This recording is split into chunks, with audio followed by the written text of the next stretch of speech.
Ready. Good afternoon, colleagues. Happy Sunday.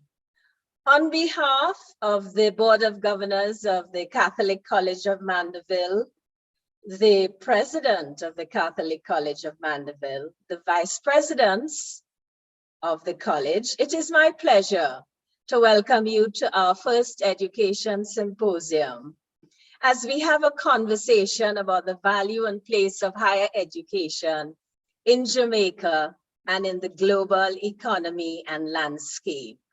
A special welcome to all our guests online joining us on YouTube, and an even more special welcome to our guests on Zoom, our speakers taking time out this afternoon to participate in this conversation.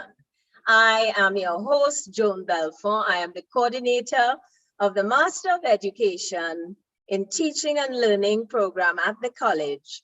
And co-hosting with me, you will see him in a minute, is Reverend Justice of the Peace, teacher and principal, as well as alumni of the program, Reverend Everton Tyndale.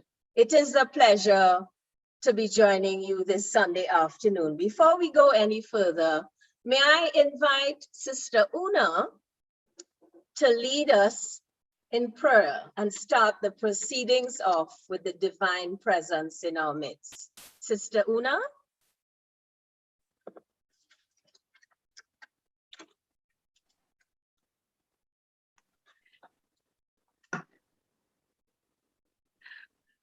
Good and gracious God, we come before you with praise and thanksgiving to ask your blessing on this symposium as we continue to promote education, not only in Jamaica, but throughout the world. May your Holy Spirit guide our sharing, that it will benefit those participating in the symposium, together with the development of the master's program here at the Catholic College of Mandeville.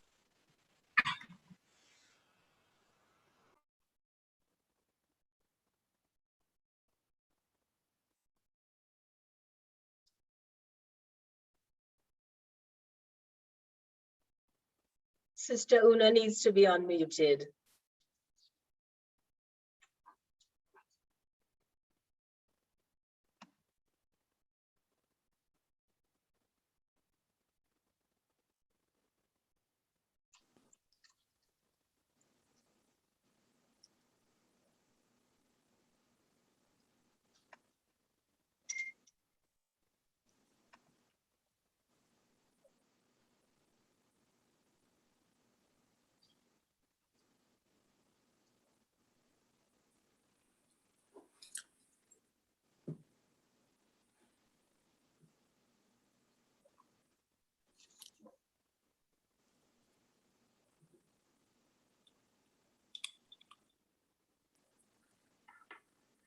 Thank you, Sister Una. I think my co-host should be on now.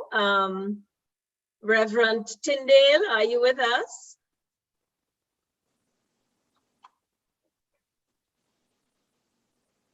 Okay, I'll continue then. Okay, I am. Oh, there you are. Thank you so much. We're experiencing some technical difficulties just now. I doubt we heard all of Sister Una's prayer, so I don't know if the host wants to just ask Sister to pray again. That would be lovely, because most of the prayer, for most of the prayer, Sister Una, you were muted. Oh, really? Yes. Yes, it has happened before. So Sister Una, a double blessing is fine. Certainly. Okay. Good and gracious God, we come before you with praise and thanksgiving to ask your blessing on this symposium as we continue to promote education, not only in Jamaica, but throughout the world. May your Holy Spirit guide our sharing, that it will benefit those participating to this evening, together with the development of the master's program here at CCM. And dear Lord, may you bestow a blessing on all who have been involved with the master's program for so many years at CCM, and especially our colleagues at St. Mary's University, Minnesota, our partner and guide in the development of a master's degree in teaching and learning. In your hands, Lord, we place today, tomorrow. In your hands, Lord, we surrender all. Amen. Amen. Amen. Amen. Thank you so very much, Sister Dr. Una O'Connor, for that wonderful prayer. And as Ms. Belfon said, a double blessing is always welcome. All right, thank you so very much. I am your co-host, Everton Tyndale, a proud graduate of the Catholic College of Mandeville and the St. Mary's University of Minnesota in the Masters of Education, Teaching and Learning program. And I'm also pleased to introduce to you Dr. Dwayne Dice, who is a proud graduate of the Catholic College of Mandeville and of course, St. Mary's University of Minnesota Master of Education program. He's also the chair of the Jamaica Diaspora Education Task Force. It is our pleasure having you, sir. Please, over to you. Thank you very much, Mr. Tyndale, Pastor Tyndale as well. And pleasant afternoon, everybody. I want to make it very, very short because I really want to hear what the presenters have to say this afternoon about elevating education for Jamaicans in Jamaica. It is a privilege to be a part of two actual, partnering institutions, but of course, Catholic College of Mandeville and by extension, the St. Mary's University of Minnesota, twice actually in St. Mary's University of Minnesota. It is a privilege to actually become a part of the esteemed institutions. Because of that, we elevate our own selves in terms of educational development. And as we elevate ourselves, our families become elevated as well. So it is no mistake that we place so much emphasis on educational development for our people.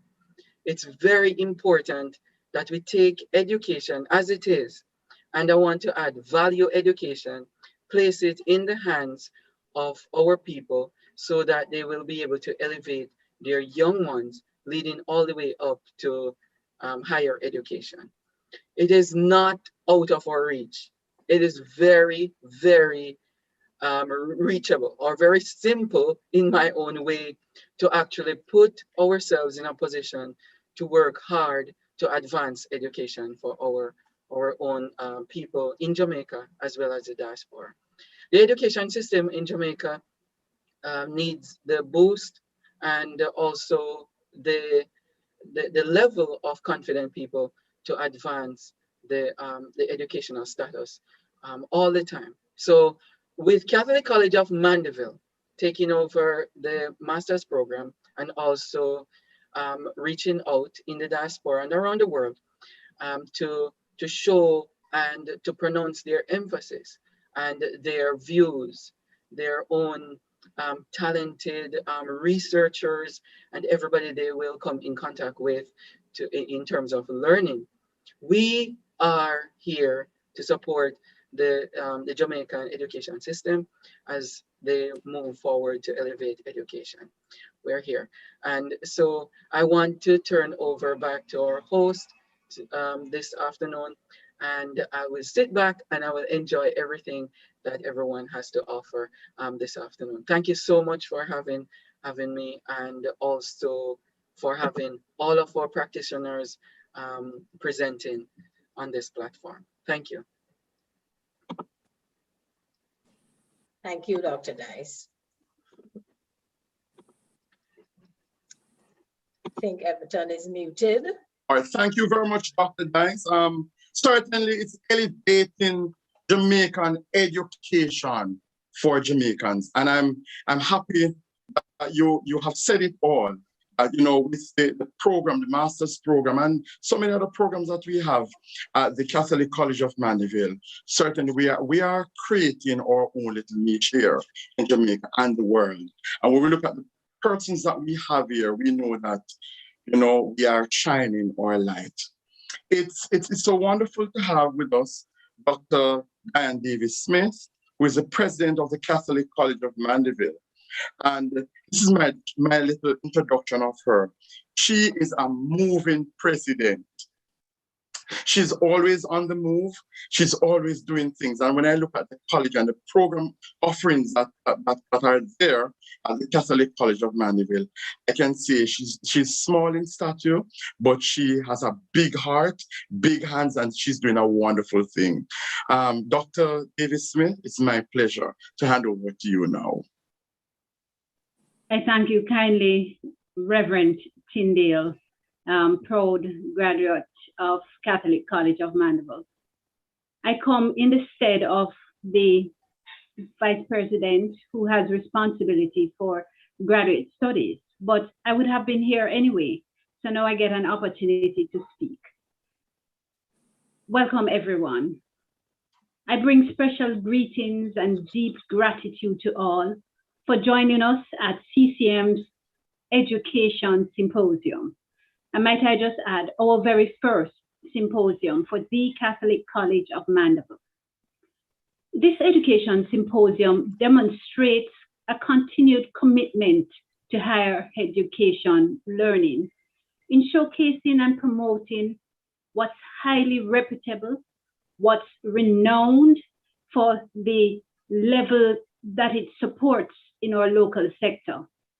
And I speak of the Masters in Education in Teaching and Learning. CCM holds its position as a sound higher education institution in Central Jamaica, in the region, or Caribbean region, and recognized well beyond those boundaries.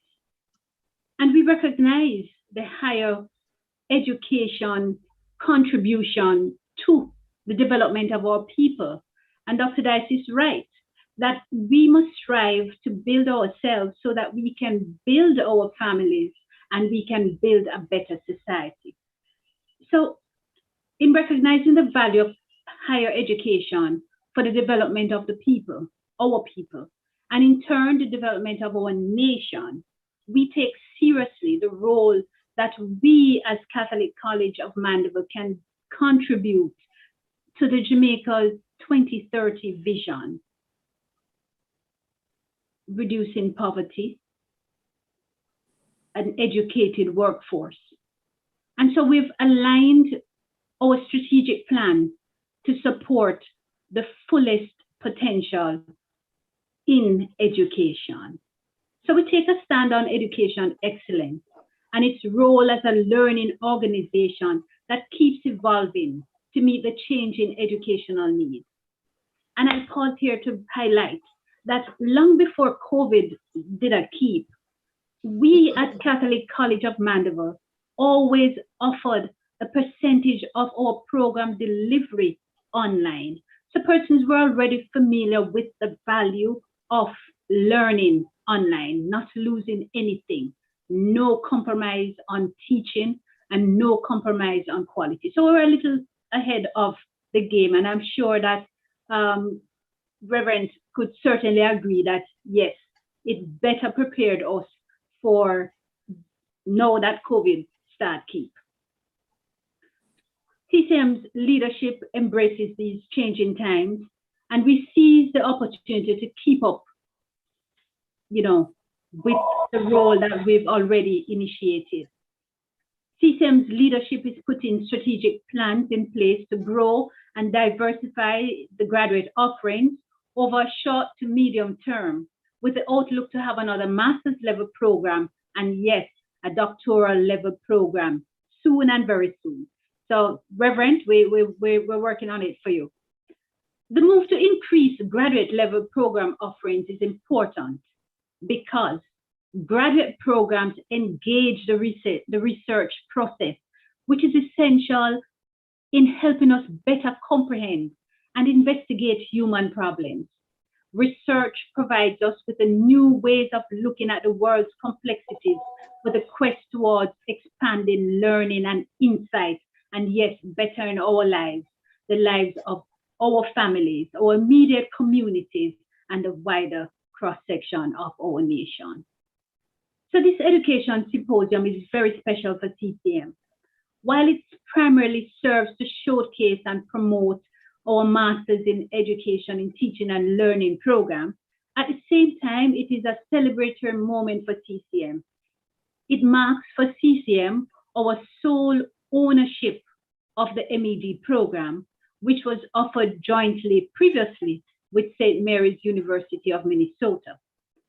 This sole ownership and delivery of the program will demonstrate CCM's strengthened position as a higher education institution.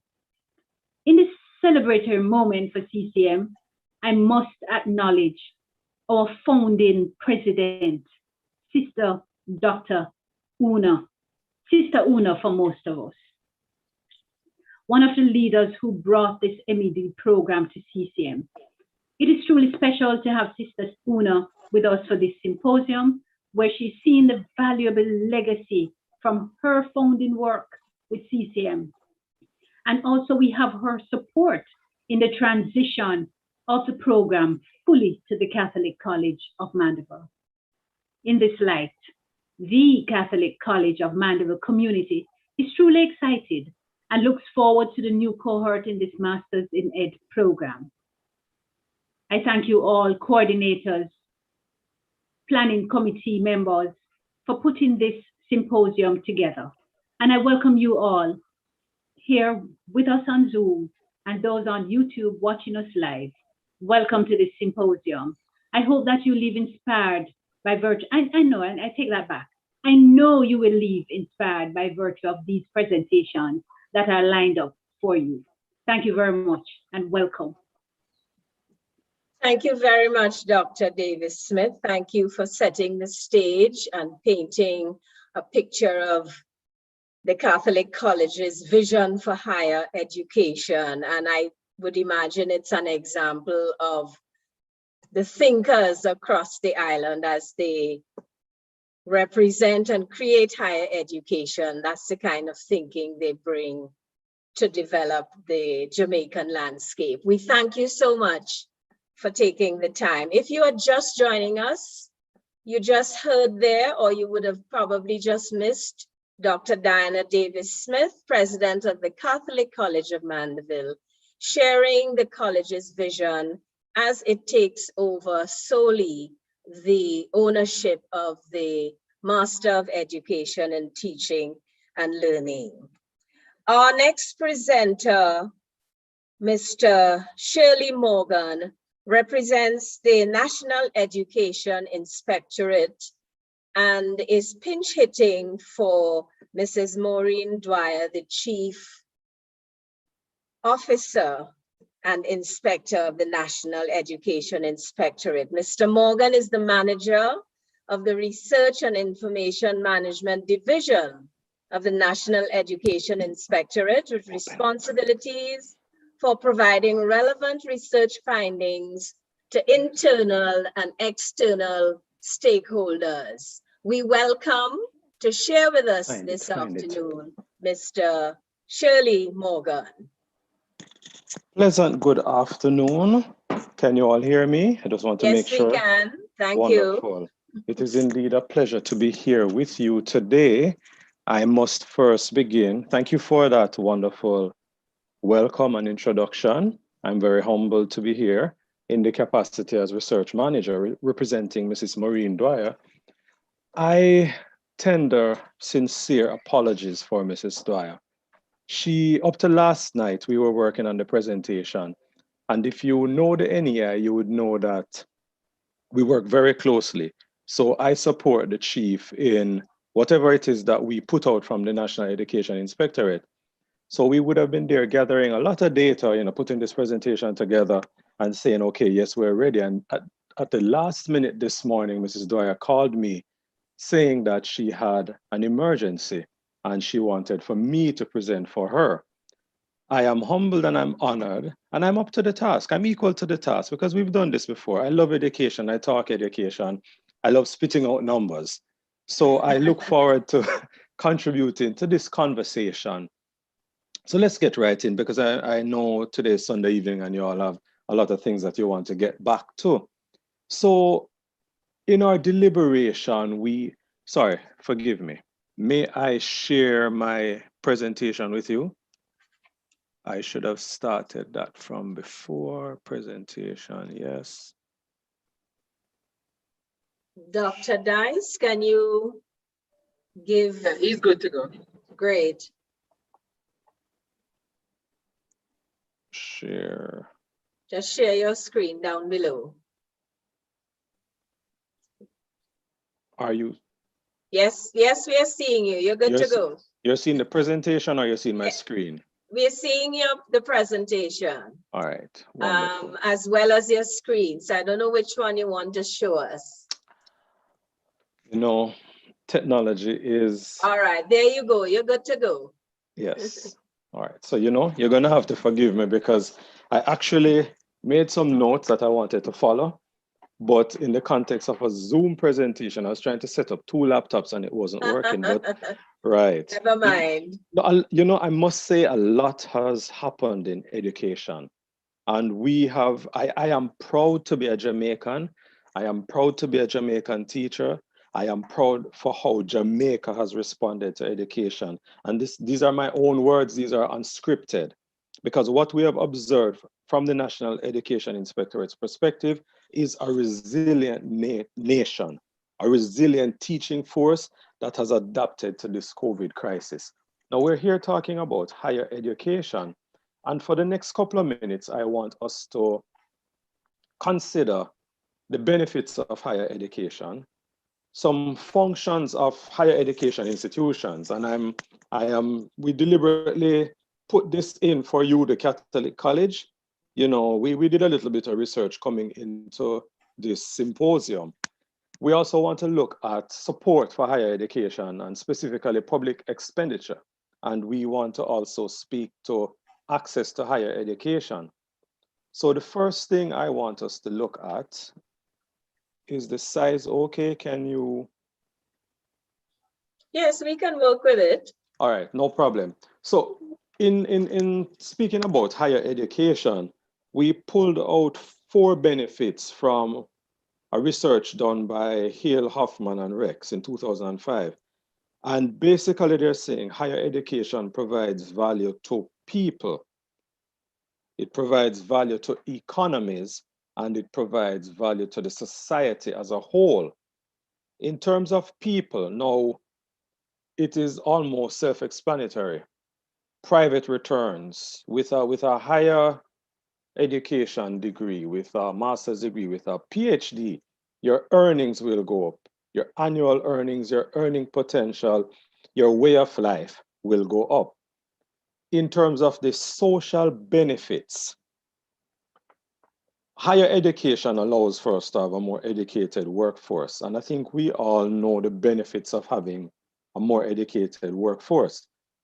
I researched it, and even though research says it, I didn't write it, but the spirit has moved me to also say it, a reduction in crime rate. And people may argue for or against, but in more civil societies, the higher education factor usually works against the high crime rate. We also find greater productivity in our society because we have better thinkers, we have innovators, technology, innovation, better ways of doing things. We also have higher enrollment in education, and this transfers to money because the sector will grow. And I think over the last couple of years, Jamaica would have seen that, where we almost had an explosion of offshore universities. I don't know if this was preempting COVID, but that would have been an unprecedented time where we don't have to depend on the institutions that are on land in Jamaica, but you could virtually attend any university. And it's no surprise that on the onset of COVID, we were already prepared for some of what was to come. Now, geographic distribution of university graduates, that's also a benefit. And if we never thought of it before, with the high mobility of our labor force, if these persons are higher trained, then you would have a wider distribution of graduates to service the population. And I'm not just speaking about teachers, I'm speaking about our technocrats, I'm speaking about our professionals. And this increase in the average educational attainment would do a lot for our country and for our society. Before I leave this issue of the benefits, though, there are some policy issues that we should consider. And I'm going to say this in preparing for this conversation, because I don't view this as a presentation. We want to stir your thoughts. The NEI has never been an organization that has ever visited anywhere and not had anyone think about their purpose, about what education means and how we can get better. And the return on investment is something that we want to consider. And in the there's 2 slides, we would look at expenditure on education, because we couldn't hear in all fairness be speaking about higher education and not look at what is expended on education. The economic development strategy is also something that we have to consider. And while we are in this closed forum, the Catholic College, our little symposium, it has bigger implications, the quality of our workforce. What sort of graduates are you turning out from the Catholic College? How do they contribute to the professionals in Jamaica? How do we contribute to the overall workforce, public infrastructure? The government would have to look at amenities, the business climate, and also financial support for the tertiary sector. I am going to ask you to consider for a moment what higher education should promote. In the research that we did, we opted to present as thought-stirring conversation points: self-awareness, peer support, and proactivity towards self-improvement. And for the mere reason that it would be quite obvious that educational institutions should promote success, academic success, and that is obvious. But there's another side of it, and this study, which was done by Kingston in 2017, looked at dropouts. And in that study, it was interesting that emotional intelligence was found to be an influencer of dropout.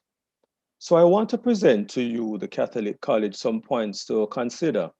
In that study, for the courses that had a high dropout rate, those students seemed to have higher self-esteem. They were more confident.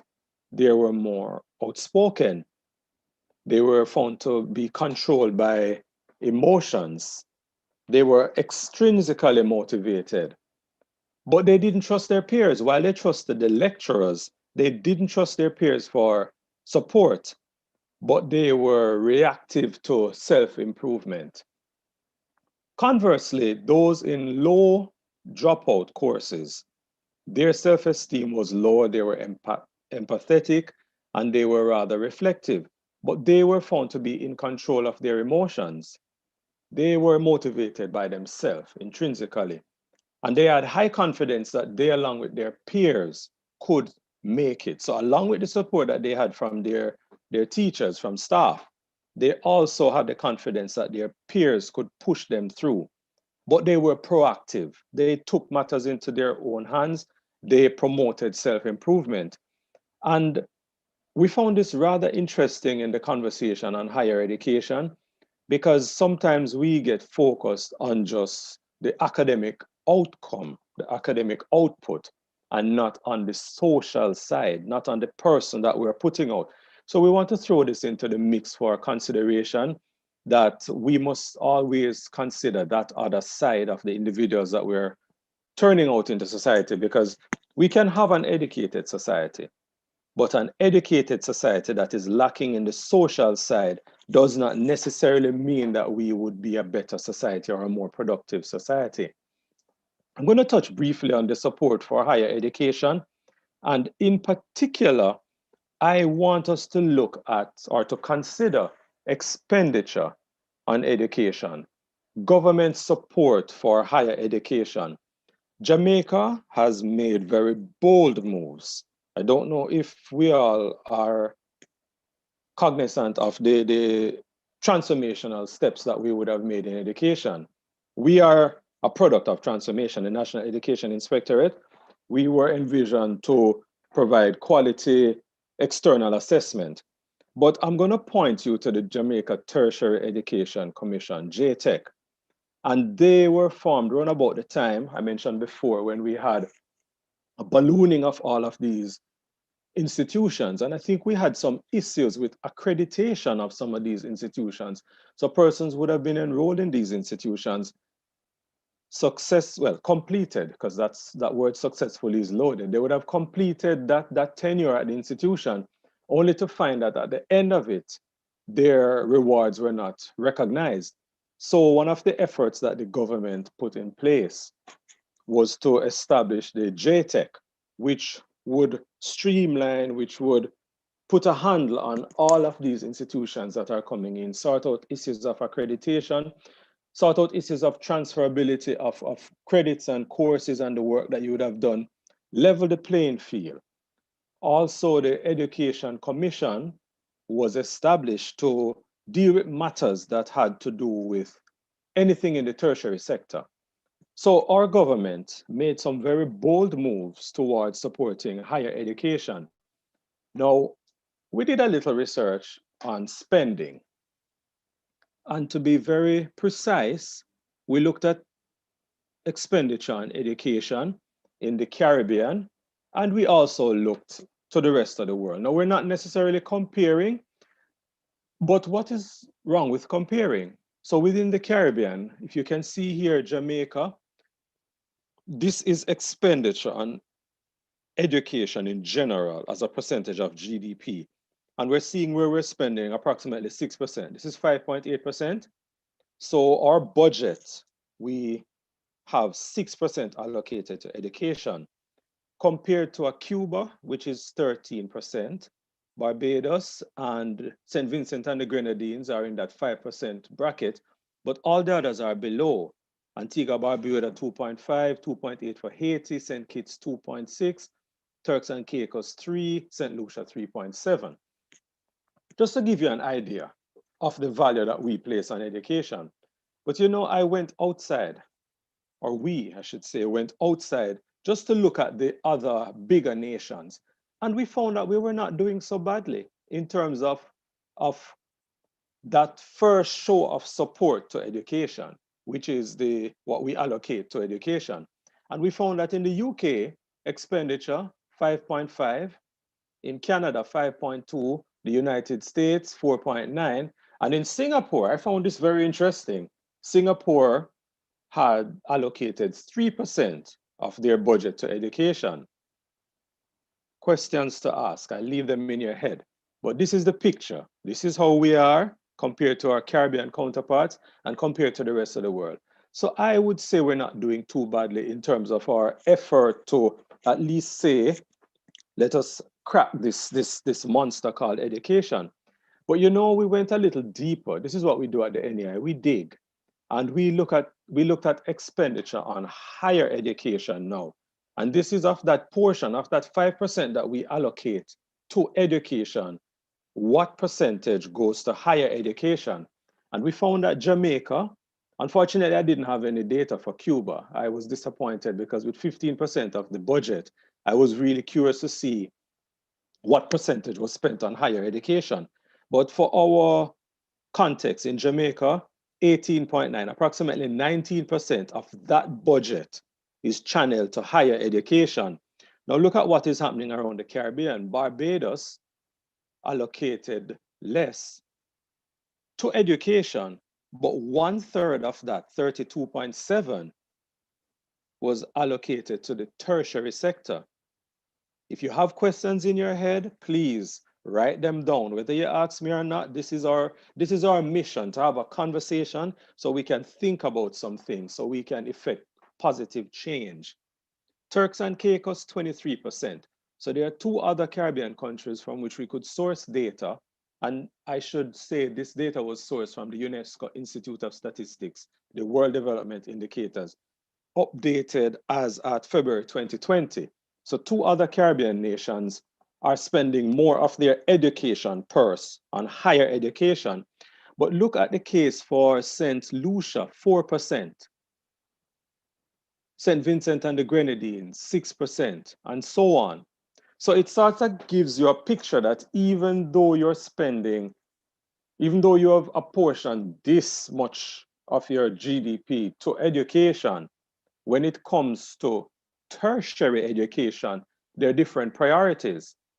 Now, again, we did that comparison to the rest of the world, or some countries in the rest of the world. And we found that where Canada had their portion to tertiary education in the amount of approximately 36%. Similarly for Singapore, in the United States, 27%, and the United Kingdom, 21%. The reason why we threw this in was to provoke your thought. So are we spending enough on education, and are we portioning out enough to the tertiary sector? It is a debate. One would argue, do you spend more on early childhood, and with a stronger foundation, it will trickle up to the tertiary level, or do you spend more on the tertiary level for those who would reach there? Let the questions continue in your mind. This is our mission, to stir some thought. Now, we at the NEI, we are not normal. And I'm boasting, yes, I can stand behind our words. We are not a normal institution. We dig deep. We go beyond the surface. And our mission is to help to promote school improvement through quality inspections. That's our job. But for the purpose of this conversation, we want to dig a little bit deeper. And we felt that coming here to speak to the issues around tertiary education would not be sufficient if we didn't look at the stage before tertiary education, because there are some issues that trickle over or affect what happens in the tertiary sector. So to be very specific, we inspect up to the secondary level of education. The primary and secondary levels are what we're focusing on now. Well, that's what we're mandated. That's what we've been mandated to do from the 2004 Task Force report. And it's interesting that we monitor a number of indicators, one of them being matriculation. And the picture is a little grim. Now, what I'm presenting to you are the matriculation rates for the last 10 years in Jamaica land we love. I want to define matriculation. Matriculation is the acquisition of 5 or more CSEC subjects, including mathematics and English language. And these are what will enable you to transfer to that barrier, to this barrier that we are sitting in and discussing now, higher education. So without 5 subjects, you cannot go into that realm. You cannot reach up into the, I don't know, persons argue 3%, 5%, but without attaining that mark, you cannot reach there. And it's interesting to know that over the last 10 years, actually in my possession, I have data before this, but you know, it's even dimmer and grimmer. But we have not been able to surpass the 25% mark. So if I split this up into 5-year bands, can you see my pointer moving? So that first circle speaks to the first 5-year of this 10-year period. And we were really playing below the 20% mark. To our credit, as a country, and if you want to argue with me, you can, because I'm arguing with myself as well. To our credit, we have moved above that 20% mark. So we've managed to have an average of 24%. But is that really sufficient? What this is saying in simple terms is that a quarter of our students who exit the secondary system have the opportunity to make it into the tertiary system. We find that this is cause for concern. Now, we're looking at national figures. So for those of you who may be affiliated with specific schools, you may be thinking a different thing because you may know your matriculation rates for your individual schools, but we're talking about national data here. And I went there because, I mean, I could call names out of my head. There are some schools that have matriculation rates of 75, 80, 90%. But there are some schools that have matriculation rates of 1%. Yes, it means that after 5 years of attending an institution, a secondary level institution, you don't make it to the tertiary level. So while we're having this conversation about higher learning, higher education, the tertiary sector, we have some problems that must be fixed at the level below. Now, this is what we do. We stir the water, and I should apologize if, I cause a riot, but it's a conversation. I disaggregated this data, this matriculation rate by region, educational region. So the country is split into 7 regions. So we're talking about Kingston, St. Andrew. In Port Antonio, we're talking about St. Thomas, St. Mary, and Brownstown, St. Anne. Montego Bay is St. James, Westmoreland, Hanover, Mandeville, St. Elizabeth, and Manchester. So you get the picture of how we would have disaggregated the island in terms of our educational regions. And it's just for argument's sake, let us look at what is happening in our Kingston region and the schools that we have in Kingston vis-a-vis the schools that we have over there in the hilly interior of Portland and St. Thomas. And you see a stark difference in the matriculation rate in these regions. So the question to ask is, what of the uptake, what of the opportunities that are available to the students in these regions? I continue to stir your thought. We broke the data by parish, and this is just a manifestation further, not of the 7 regions, but of the 14 parishes. So this is your Portland region, this is your Kingston region, and so on. The point to these slides is to speak to inequity. Do students in these regions, in this parish, have that equal opportunity to enter this realm of the tertiary sector? We knew this session would not be one of answering questions, but it is our job to ask some questions. Yes, this slide breaks up matriculation into urban and rural. It was worrying when I saw it, but it was expected. So we have here an average of 28% of the students who attend urban schools matriculating versus rural. I'm only saying this for us to be conscious of the fact that we are continuing with our tertiary education sector, but are we catering to the widest possible public? Finally, there is a designation of secondary high schools called the traditional, and it's not used. It's not used again. So for those of you who would be above a certain age, you would know what we call grammar school. Yes, if you could just give me a thumbs up or a hand or a wave, I would know how many of you are over a particular age. But these are the schools that were originally, every time I say it, it pains me, but forgive me, I have to say it. These were originally the schools that were intended for the elites in our society to go. Those who we would have picked out, or those who by virtue of our family and our lineage would be entitled to an education and would be entitled to become smaddy. And for the rest of us, there would have been the secondary high schools, the new secondary, the comprehensive. Are you feeling me? Are you getting what I'm speaking about? So all of these schools over the years up to 2014, 2015 would have been upgraded, and we would have called them high schools. There would have been some new schools that would have also come into existence.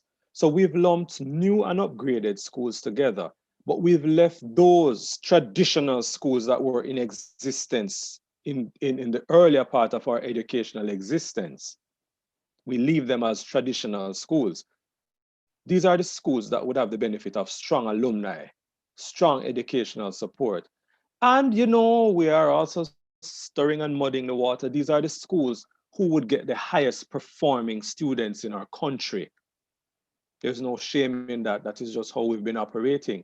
So here are the schools who would have the lower performing, and in some cases, what we call the lotto numbers, students who can't even make what I think lotto, the highest number in lotto is 36.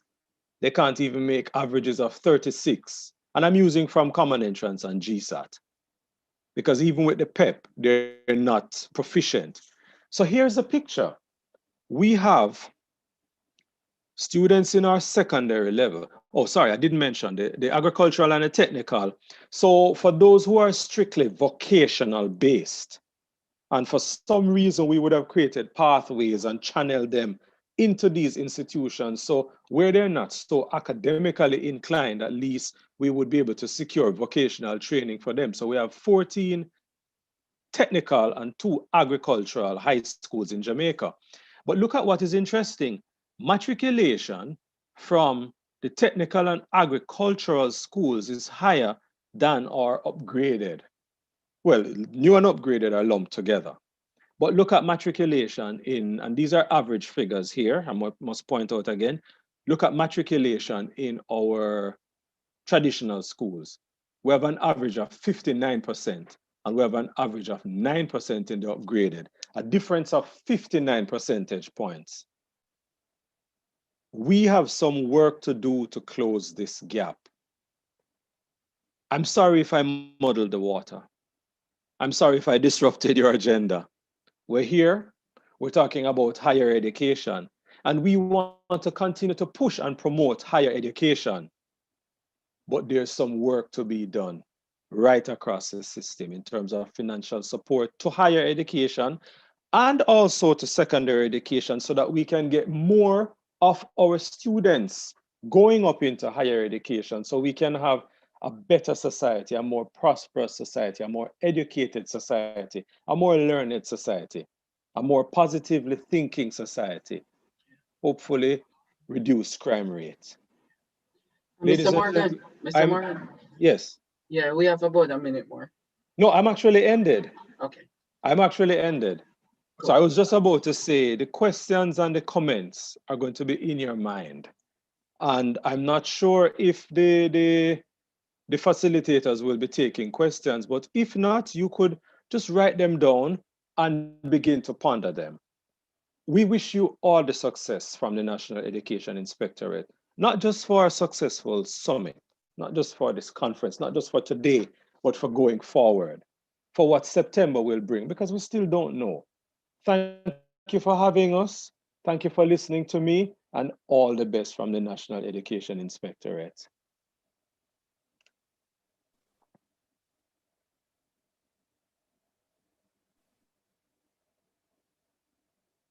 You're muted, Miss Belfon. All right, my host keeps muting me. Thank you so much, boy, to make research so exciting. That was a powerful and very impactful presentation. A lot of food for thought, and really, as our audience on YouTube and elsewhere, as you contemplate applying to higher education, that research you just looked at paints a picture of what you are coming in higher education to address, to fix. It is really your mission and action for us at the higher education level. And I do hope this research can be available to us, Mr. Morgan, because as we at the college plan our programs to move forward at the higher level, it gives us an idea of what we need to do, where to pitch our courses, what we need to bring on stream to begin addressing the disparities. So we thank you very, very much for muddying the waters. And if our guests on YouTube, if you have questions, you can share it with some of our people who are monitoring you there. And if we get it here on Zoom, we'll address it at some point. But we will want to have your questions and compile them because they contribute to our planning. Thanks again. And please thank Mrs. Dwyer, Mrs. Maureen Dwyer, for her contribution to the conversation. Thank you for having us. You're most welcome. And I could hear the excitement from the researcher. Thank you, Mr. Morgan. Our next two presenters shared a dream and made that dream a reality of a Master of Education in Teaching and Learning at the college. Known affectionately as Sister Una, Dr. Winifred O'Connor came to Jamaica in 1992 from Dublin by way of the USA to help with teacher training and was the president of the Catholic College from 1992 to 2014. Dr. Scott Sauvage is the Dean and Professor of Education at St. Mary's University of Minnesota and was part of the lead team setting up the MEd program in Jamaica. Sharing a brief historical look at a program birthed internationally, but nurtured and grown locally, Sister Una and Dr. Scott, as he's affectionately called. Let us start. Share your dream for higher education with us.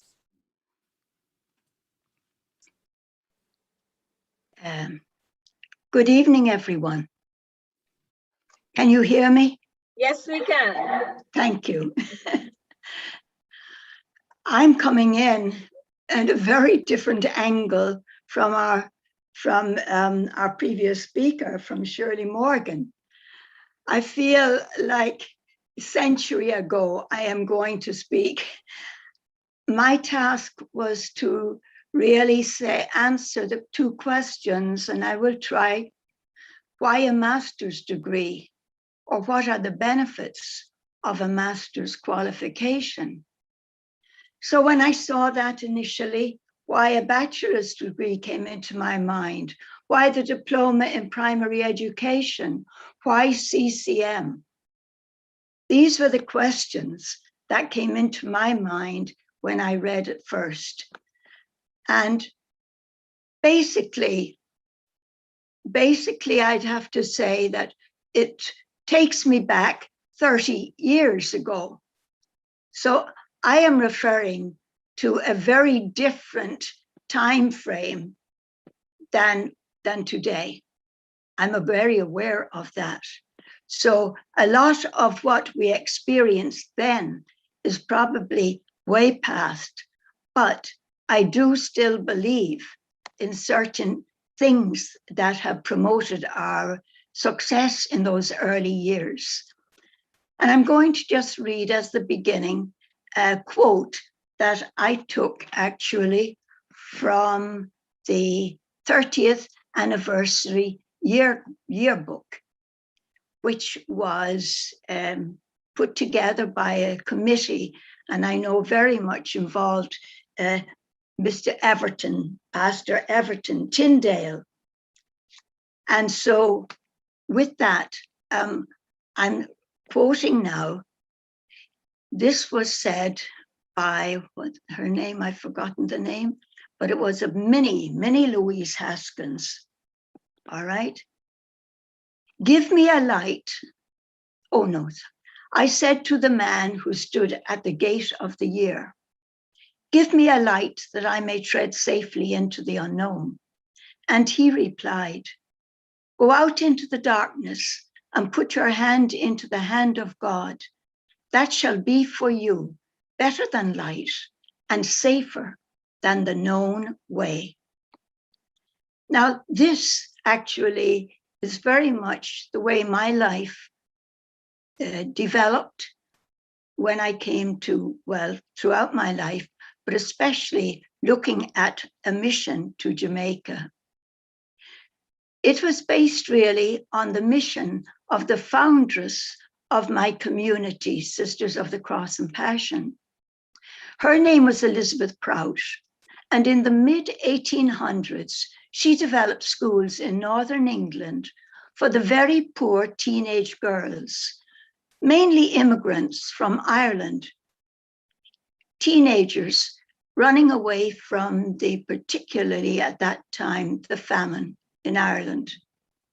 She recognized that there was a need. She responded to that need. And so this is why she began to actually develop schools for these teenage girls. There was a need. She responded to that need. At the same, as time went on, after I came to Jamaica, that was in 1992, Bishop Paul Boyle, he was the first bishop of the Diocese of Mandeville. He was very supportive in our program. And as a new bishop, he had chosen as his motto for the diocese, his cross is our hope. We decided, a group of us, to use that same motto for the college. So the motto of the college, his cross is our hope. It was Monsignor Michael Palud, Ron Hamilton, Eugenie Neal, and myself who made that decision. Now, for 30 years, the cross has been a factor in the development of CCM.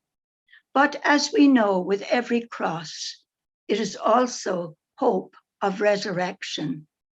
And so from those crosses, those challenges, we have been able to see positive, advantageous outcomes.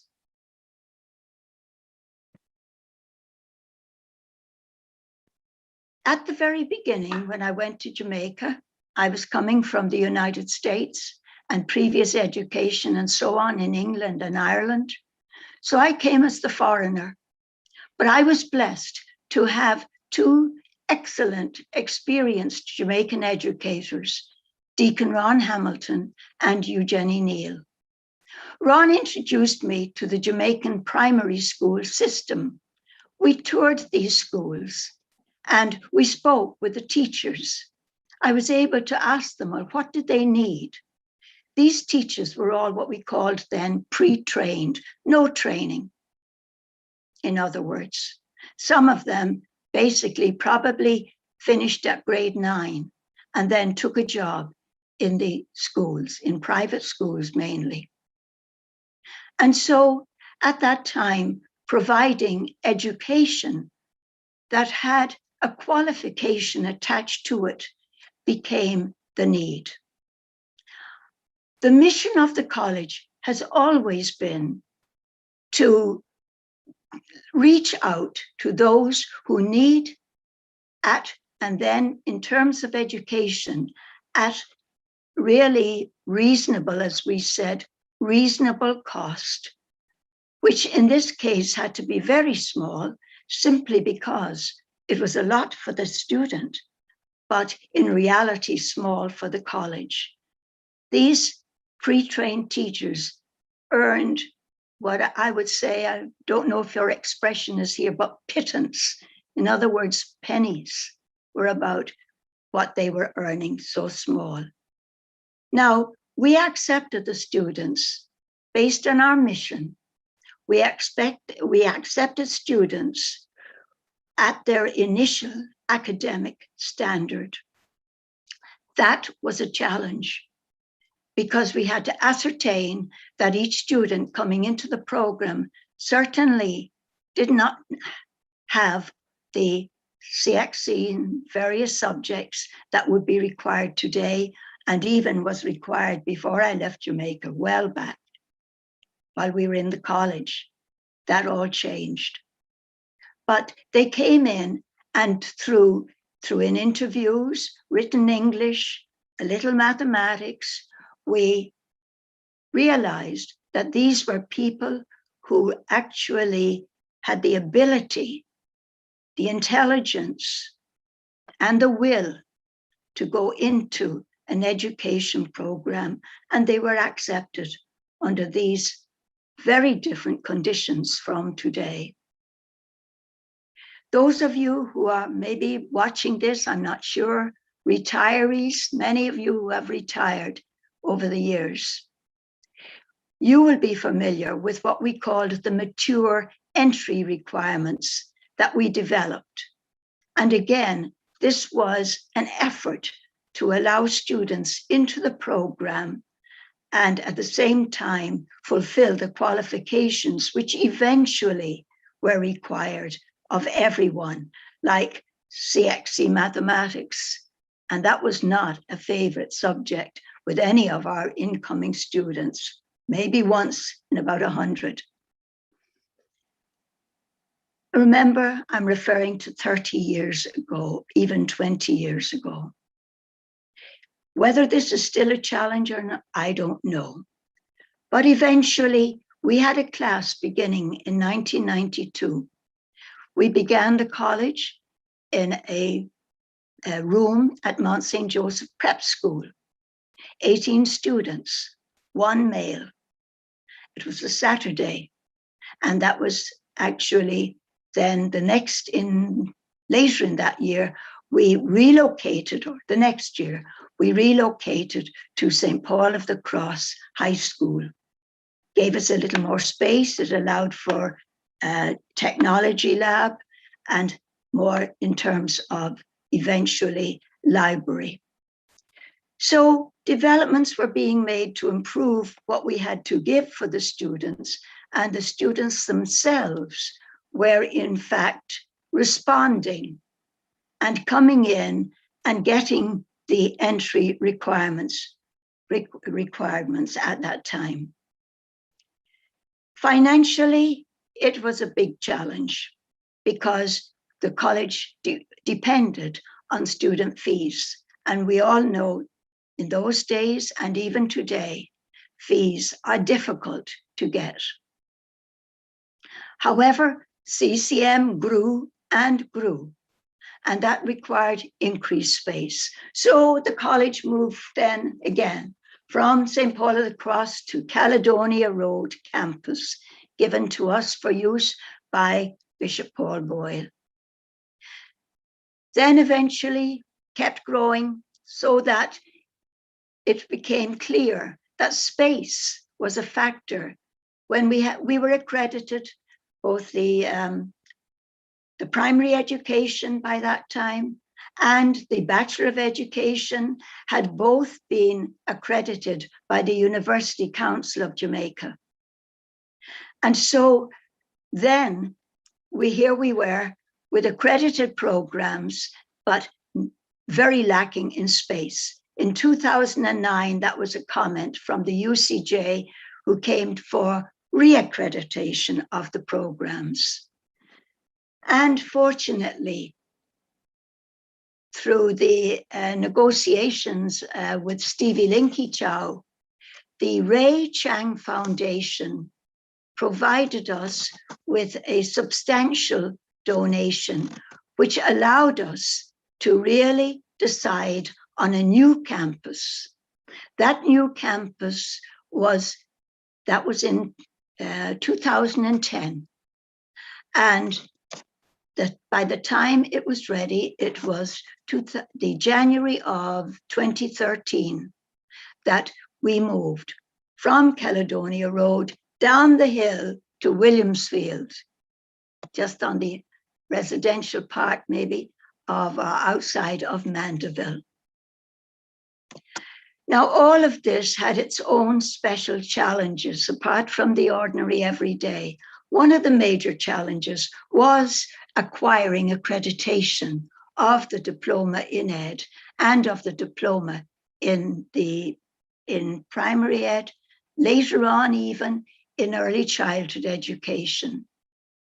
And so in order to continue with the upgrading of programs, etc., etc., we wanted then to be definitely recognized by the government that our accreditation by the University Council of Jamaica would hold in government schools.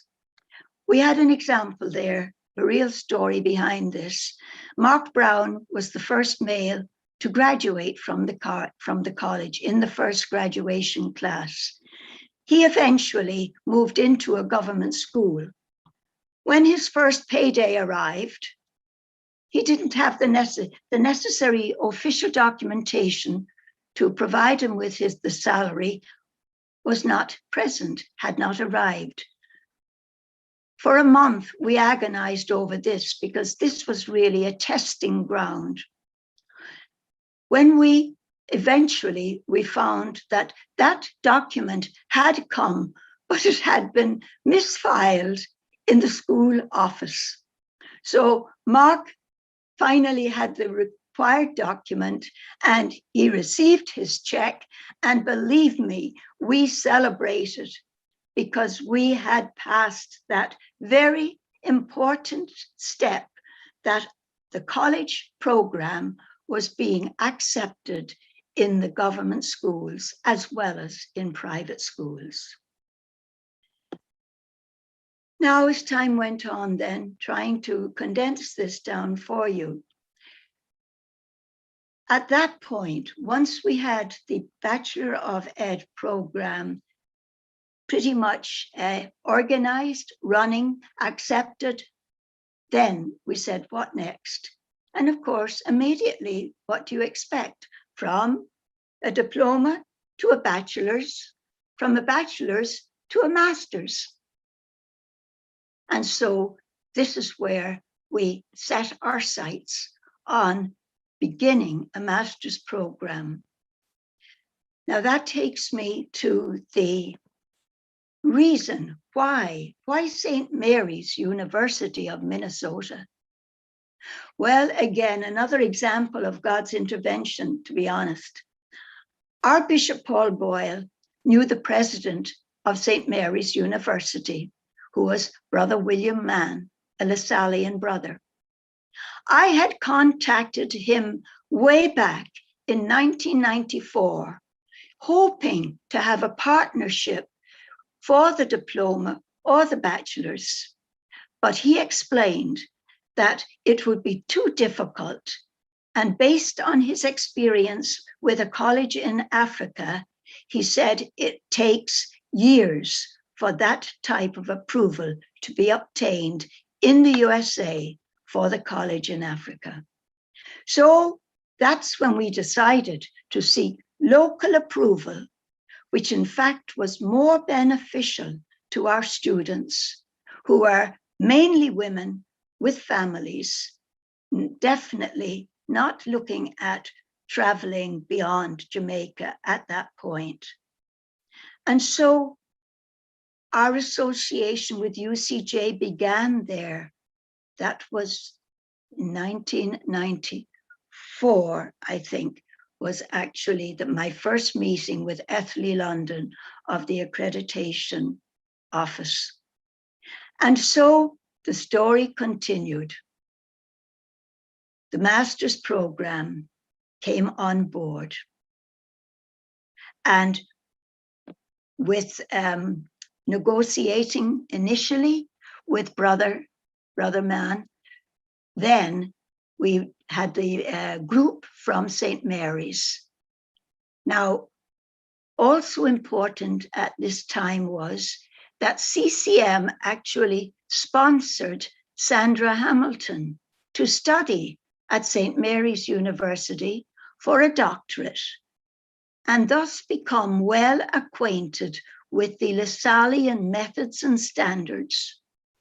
And therefore, she was prepared ahead to coordinate the SMUM, as I call it, Masters in Teaching and Learning at CCM. And so On February 19, 2008, the Master's Program in Teaching and Learning was officially launched. This was attended by two people who were so helpful to us during those years setting up and after it, Tracy Lenertz and Suzanne Peterson. They were by our sides. I had a lot of correspondence and connections with Tracy, who really worked through accreditation and everything else, so much to do with the accreditation of the master's program. That we had to undergo, actually, not just in Jamaica, but also by the USA, by the Teaching Learning Commission of the USA. And so again, visits from accreditors, writing up self-studies, all of that was important. And so we actually had the first graduation of the Master of Ed program in 2010, 18 graduates, and some of them are right on this program here tonight. Right, Everton? And so here we are at the moment. Why? Like, what is it about a master's degree that would help the student or help the person? So much of what Shirley Morgan provided for us fits with exactly what I am about to say too.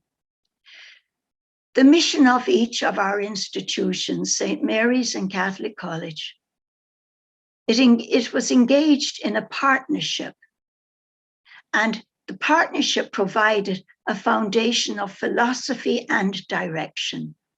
And this enhanced the mutual respect and cooperation experienced in establishing the program, and also in the execution of the daily related tasks, as well as facing challenges demanded so that we would assure the quality of the outcome. And the quality of the outcome, of course, refers to the wonderful graduates that came from that program. Based on several articles, actually, by the MEd graduates that I have read, this program has had a distinct impact for good on the teaching skills in the classrooms of its graduates, hence on the education of the children in Jamaica. So many of these graduates are now in positions even of administration, in the government, in Ministry of Ed, in schools. I could go on with a long list of far and wide, not just in Jamaica, but overseas. And some of you know that too, right? Dr. Dice would know from the very beginning, and who an example of going on and getting further education based on the simple diploma followed by a bachelor's degree and then their master's. What are the advantages of having a master's degree? And this is where I'm very much in tune without the slides that Shirley Morgan provided for us. But in my own words. Interrupt you. I really do hate to interrupt you, but in terms of time, Yes. we need to hear Dr. Scott. So very good. Very good. Thank you. Thank you all very much. Yeah, it was a wonderful piece of history. We could listen to you all day, and we plan to have a time when we can do that. Dr. Scott, can you just pick up from where Sister Una left off as she begins to, tell us further about that journey of the Master of Education in Teaching and Learning? I would be happy to, and thank you, Sister Una. Greetings, good afternoon, good evening, and maybe good morning to each and all of you. I'm grateful for the opportunity to share with you today. I beg your patience. I'm going to speak briefly from my prepared notes because my mind is in two places. My daughter is in the hospital in labor right now Wow. on bringing our new granddaughter to the world. So I'm going to stick to my notes as best I can. So with that, I want to continue because it is important to be here and be together. And doesn't this emphasize the precious nature of our time together? So let us remember that we are in the holy and loving presence of God as we share in this moment with one another. This is your community for learning, your work, and I'm your servant for these next few minutes. What a gift your attention and presence is. Thank you. I'd like to offer some remarks on how my story and yours are bonded together. How this journey of education often takes us to places we could scarcely imagine. Places that improve us as human beings and contribute to the flourishing of our common humanity. Maybe I can start with some of my story in connection to the Master of Education and Teaching and Learning program at the Catholic College of Mandeville. I'm a professor of education at St. Mary's University of Minnesota. My scholarly interests center around leadership and education for improving the quality of life for the next generation. So much of what has already been spoken about aligns with that thinking. I'm a husband, father, son, grandson, friend, and grandfather. On my best days, I am a teacher and a grandparent, for these are the same thing, a striving for the practice of unconditional love in a way that unlocks deep human potential and makes love more possible for everyone. I found myself in the office of the educational leader Deacon Ron Hamilton in 2003. I was covered with concrete dust, wearing shorts and a torn t-shirt, just wet behind the ears as a new assistant professor guiding a group of students on a mission trip to support some of the work at CCM. Had I known the seed that would be planted at this meeting, I might have dressed better.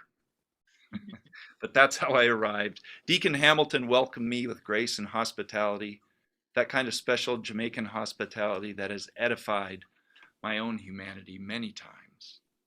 I now consider Deacon Hamilton a treasured mentor and friend. God rest his soul. One resounding idea coming from that meeting has led to our time together today. Deacon Hamilton insisted with profound wisdom what Sister Una has already talked about, that Jamaican education would indeed be elevated by and for Jamaicans as an example for excellence for the world.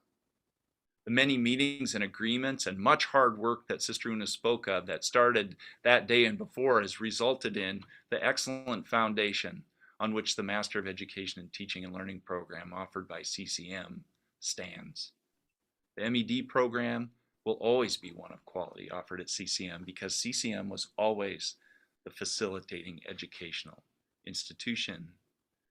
Let us take briefly a metaphor from the beauty of nature that surrounds us, the metaphor of the magnificent yet common tree, the trees that surround us. The partnership that led to the excellence of the MED program at CCM is a reflection of leadership in higher education and is rooted in the rich soil of Jamaica.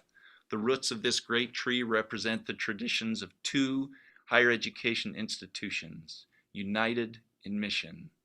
The trunk is the core that is faith-based higher education. The integrity of that trunk is vital to the very survival and flourishing of the tree. The branches represent with the visual richness the many paths that take us to our sense of purpose as human beings. And we are all leaves on the same tree. All of us leaves on the same tree. Unique, different, connected, even over space that sometimes separates us. You and I may find ourselves interrupted in the busyness of our day sometimes, standing, staring at the beauty of a tree, wondering why, what it tells us about ourselves.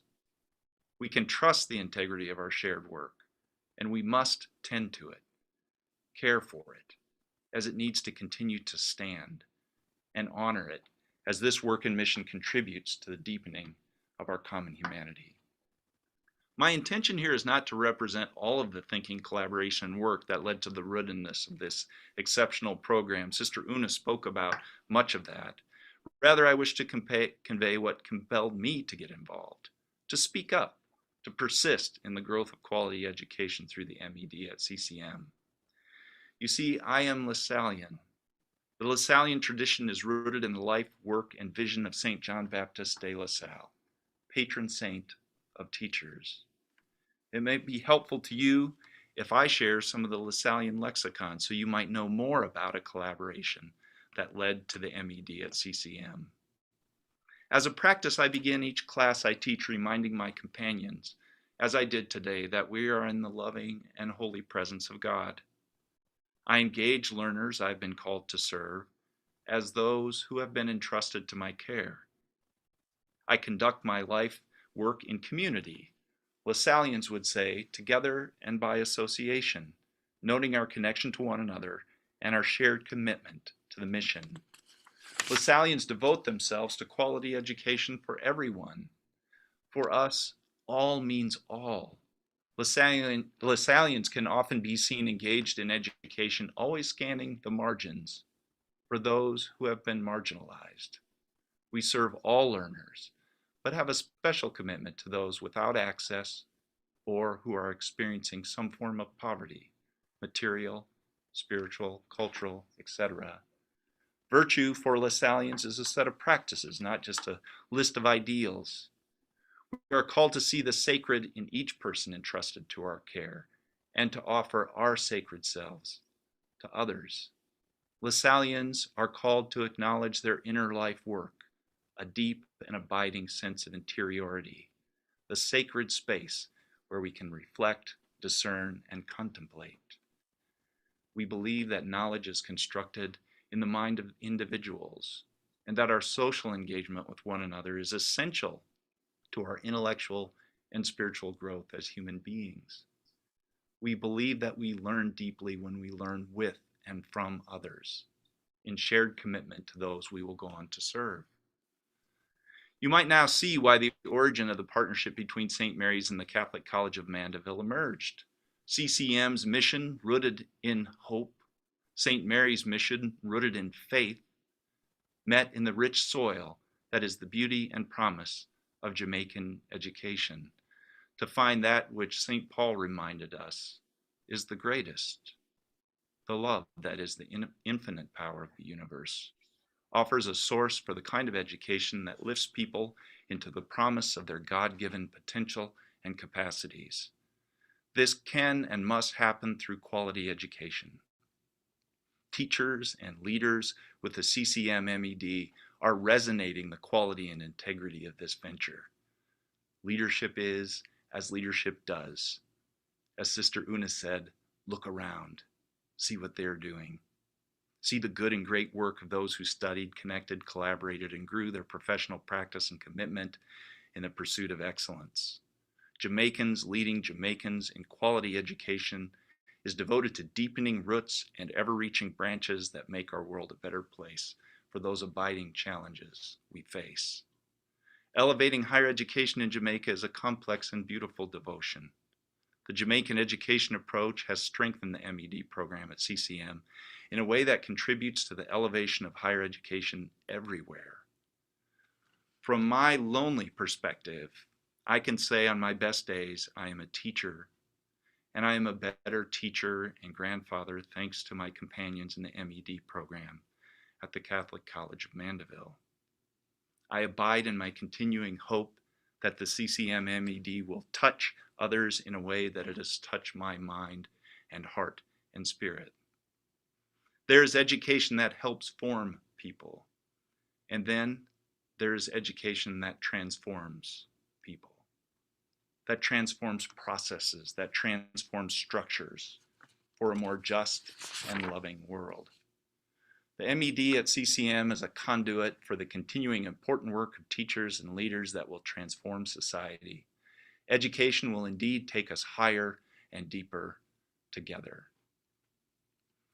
And finally, I would like to share with you a list of why I believe in the universality of the CCM MED for Jamaica and the world. The Master of Education in Teaching and Learning program from the Catholic College of Mandeville is valuable because, number one on my list, it prepares teachers and other educational leaders not for the world as it is, but for the world as it can be. Two, we live in what the US military calls a VUCA world, that is, volatile, uncertain, complex, and ambiguous. The next generation learners of the world need teachers and leaders with the depth and quality promoted by the program. Three, the development of your inner life work and sense of purpose and meaning is integrated into the program. Four, your voice, who you are, not just what you do, matters in this educational venture. Five, the program will not only make you a better teacher, but a smarter educational leader, a leader that works to humanize systems and structures for the greater good. Six, the treasure of the future hope of Jamaica and her promise in the world is buried in the hearts and minds of those leading the way. This program unearths and honors that gift. Seven, as Sir Bob Marley sang, only ourselves can free our minds. This sentiment is at the core of the program. And lastly, I have a bias for the CCM MED because I have experienced it. I also have a bias for excellence, hope, faith, and love. I would like to conclude briefly by offering this. I hope that you are all able to find some time in slow and silent thought to reflect on the reality that you are loved and loved deeply. And there's nothing you can do about it, except possibly to share it with others. Thank you.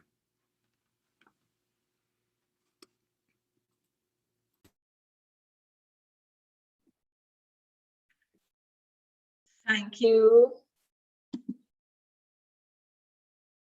Thank you, Dr. Scott, my co-host. Thank you, Dr. Scott. I think is my co-host around. Reverend, are you with us? All right, while we wait on the Reverend to step back, I really want to thank Sister Una and Dr. Scott for that journey. Yeah, I'm here. Oh, there you go. Right. So the host probably wanted you to continue. No, I have to speak about Sister and Dr. Scott. Dr. Scott ended on a note, emancipate yourself from mental slavery. None but ourselves can free our minds. And, you know, I want to thank Elizabeth Prout. I want to thank Sister Dr. Una Connor. All hail thee, O CCM. His cross is our hope. And I want to also thank the St. Mary's University of Minnesota, Dr. Scott, because, you know, while it is that we were talking about his cross being our hope at CCM, here comes St. Mary's University of Minnesota talking about faith. Dr. Scott said, we can trust the integrity of our shared work. We can trust the integrity of our shared work. Thank you so very much, Sister Una, for the work that you've put in to make CCM what it is today. And Dr. Scott, I'm so happy that I met you. Those morning greetings, they didn't go in vain, because I've learned as a principal that that too is important. Thank you so very much. It is also my pleasure to introduce the next segment. We're going to welcome our alums. And the first one is Inez Douglas, who have, oh Lord, Inez, we have had wonderful conversations. Inez Douglas Gordon is married to Kemar Gordon and is a mother of a handsome 9-year-old son. She's of the belief that education offers a passport to success in modern life. It helps people improve their lives and the lives of those around them. She is a firm believer in the principle of the Bible, and it's my pleasure having her here, and she's going to speak. Ines, over to you. Thank you, Mr. Chairperson, audience, viewers, and the host of this education symposium. I must say I am elated to be here this afternoon, but most importantly, to be asked to share in this event. Today, I greet you from Jamaica, where I am currently transmitting. I am a proud past student and benefactor of the Catholic College of Mandeville and the St. Mary's University of Minnesota. Like Nelson Mandela, I believe education is the most powerful weapon you can use to change the world. My teaching journey began in Jamaica as a pre-trained teacher in 2005 at Hazard Primary School, then as a summer school teacher at the One-Way Preparatory School. The zeal and passion I had to help direct students to the path to their future goals motivated me to pursue my diploma and bachelor's degree in primary education at the Catholic College of Mandeville. After training,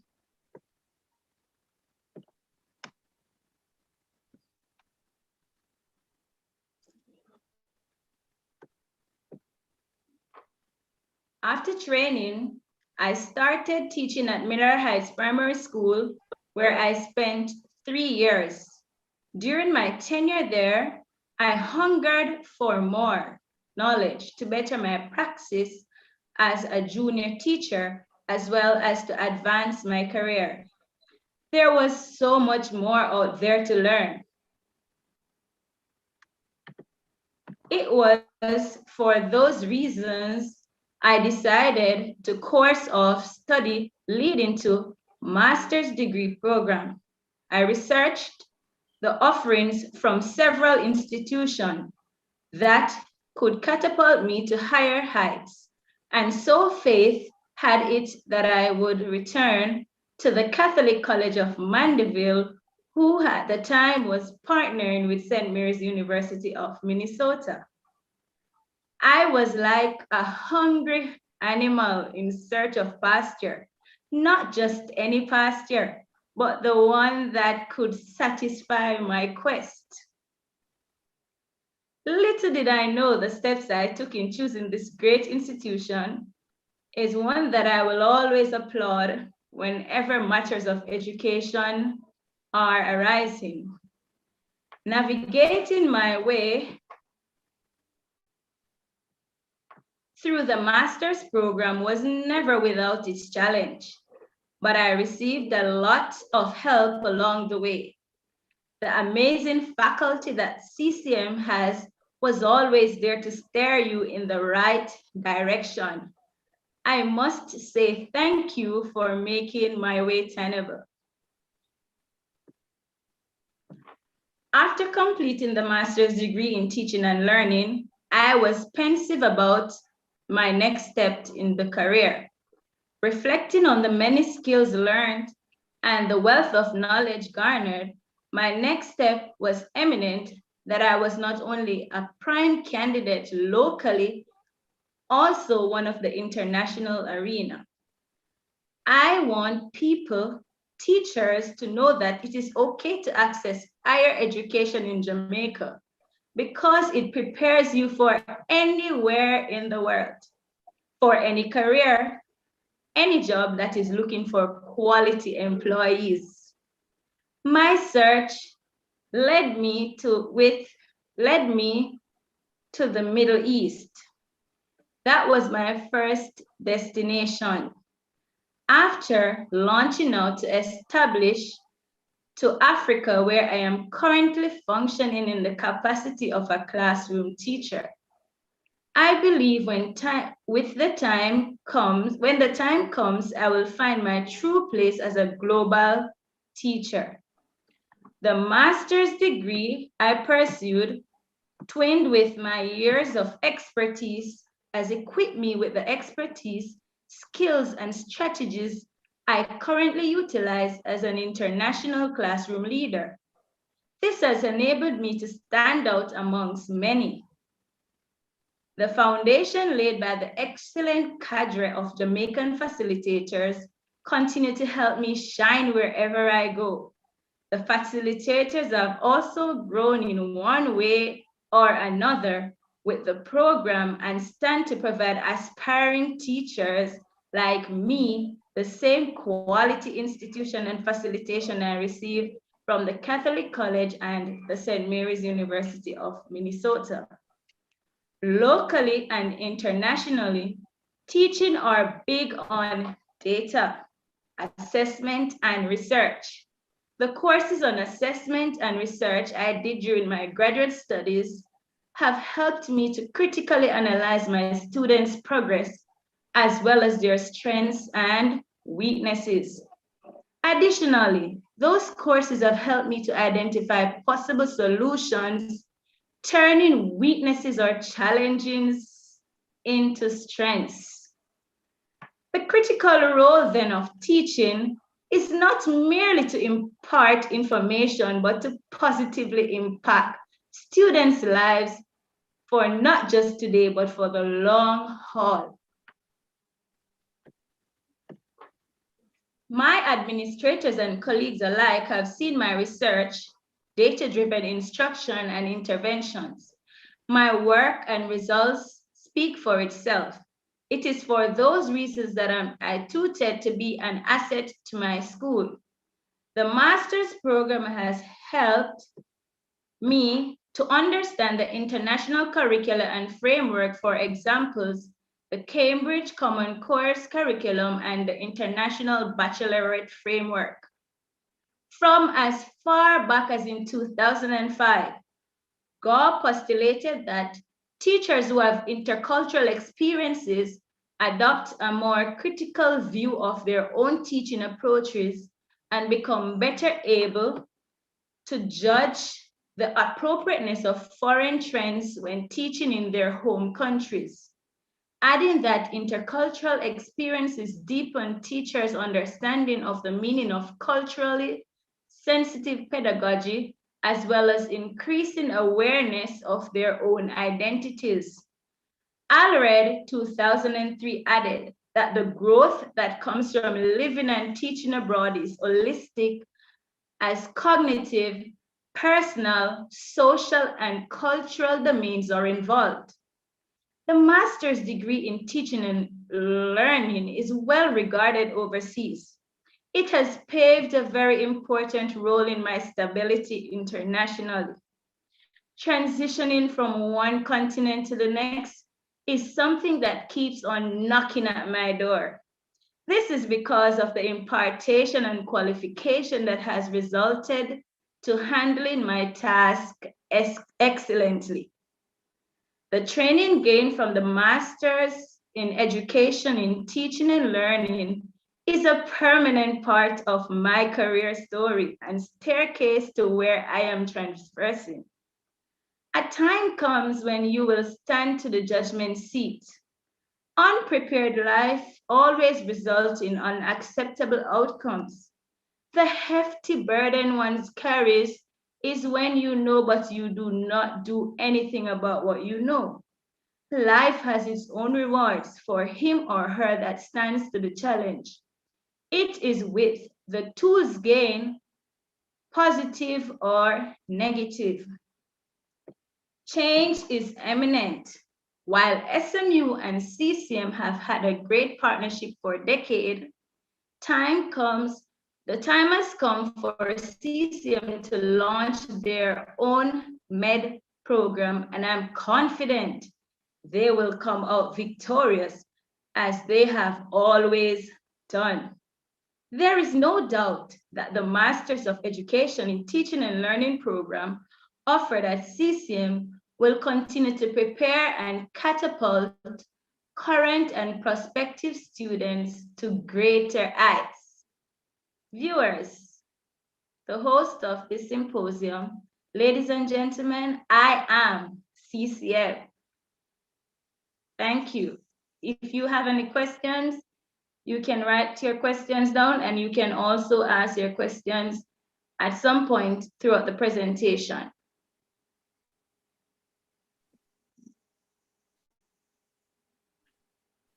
Thank you so very much. It's not mine to say thank you. I just want to go straight into introducing Mark Smith, and my apologies, should have done that earlier. Now we have another graduate, another alum from the program. Mark Smith is a career educator. At present, he serves as the headmaster of Monroe College. Prior to that, he served as education officer with the Ministry of Education, Youth and Information, Region 5. He has over 20 years of experience in delivery, development, and administration of education in Jamaica. Mark, over to you, sir. Thank you so much, Everton. It is indeed a pleasure to join you all. I am just so excited to be actually a part of this wonderful gathering this evening. And I see so many videos, of course, I must pay respect to, of course, Ms. Joan Belafonte, Mr. Everton Tyndale, our moderators, and of course, the lovely Sister Una O'Connor, somebody that believe me, she has made an incredible impact on me in terms of leadership, in terms of her passion and love for individuals and human development. Also, Dr. Marcia Chin, our president, and Dr. Dwayne Dice, who reached out to me, and we had a fantastic, I remember Dwayne many years, I believe he followed me. He was a year after me. You can correct me if I'm wrong, Dwayne. And of course, Dr. Sorvag, and I am still, totally captivated by his way of teaching, his way of engaging. And if there's one lecture that did stand out, one of those foreign lecturers that we had to do, one from the campus overseas, it would have been Dr. Sorvag. I mean, when he came down and he did facilitate many of those classes, it was really something powerful. It was something that was life-changing for me. And I looked at him, I said, it looks like he's getting younger. And so I look forward not too long from now to speak. But I have quite a bit to speak about, so I'm going to get right into it. And of course, Inez, nice meeting you. What year were you? Oh, she's probably unmuted. She's probably muted. But I want to take this opportunity, first of all, to talk about something that's very important to me, and that is the whole idea that education is our only way out, colleagues. It is our only way out. Let us not for a moment believe that the ills and the challenges that we face in this country can be resolved by increasing the size of our police force or increasing the amount of money in terms of infrastructure projects. That is not where the solution will lie with empowering our citizens, ensuring that the Jamaican populace has a greater pathway and more pathways to accessing tertiary education, to ensure that we can uplift and inspire the next generation, to ensure that the future of this great island is secured. And it's going to start by not seeing education as something for a few, but expanding that understanding, expanding that worldview to embrace this notion that we have to find as many avenues as possible to ensure that we can bring quality education to all men, ladies, boys, and girls in this country. And so, when I sat and I listened carefully as Sister Una shared about her vision, her coming to Jamaica, I believe in 1992, and how it fostered with the team that they worked with, they started this amazing institution, this amazing idea. It was birthed from this notion that they could create access. And I listened carefully as she spoke about another sister who's I believe it was in Ireland, who started this particular school to help students who were pregnant. And it usually comes, some of the greatest ideas in this world come from the heart. They're fueled by a desire to make an impact. And I remember those very early years before CCM moved to its fancy new location, where it was very small and very cramped, but learning occurred, and learning occurred in a very amazing way. And I'm fortunate to be one of those individuals who benefited from it. In those early years, I did not have the privilege of parents who could have financed my way. I was a bit what should I say? I was very stubborn. I refused to take loans. And so I wanted to fund everything, try to be creative as possible, fund my education out of pocket. And it was very difficult. But an opportunity presented itself. By that time, I had a bachelor's degree, and I saw the ad in the paper talking about this partnership between St. Mary's University and CCM to bring to Jamaica a solid master's program, something that would enrich, would add value. I was particularly excited about the quality of the program. And when I looked through, in fact, I had a colleague of mine, at that time I used to work at Vera Technical High School. I was a teacher there, and he encouraged me about it. He said, listen, is this worth looking into? And he started showing me the course outline. It was quite different from what at that point in time I was actually looking forward to pursue a master's, and I'd applied to several places. But there was something about this program that really captured my imagination. And in fact, I must say that I have absolutely no regrets. I believe if there was ever one period of my life that has life-changing experience, it was by pursuing this program. And I'm so excited for the Catholic College of Mandeville at this junction in their history to be taking up the mantle and carrying on this program. You know, of course, I'm sure we're all appreciative of the work that St. Mary's will put in and the partnership. However, I think the time is right for CCM to move boldly into the future by spearheading the work in ensuring that this program is now offered locally. And you know, for there are those individuals out there, I'm sure, who are going to be thinking to themselves, you know, probably the program won't be as strong. You know, I have such faith in the administration, in the individuals who are administering the program at this point in time, that I'm confident it will only move from strength to strength, colleagues. And you know, I want to also appeal to that individual out there who's thinking, you know, I probably want to go to UWI or I want to go to UTech, and that's fine. It's an individual choice, but let it not be because it does not have, CCM does not have the years behind it. You know, so I would like to think all the time we have to go to a university that's 100 years, 120 years. UWI, by that standard, isn't that old anyway. Yeah, so you put that in the grand context of things.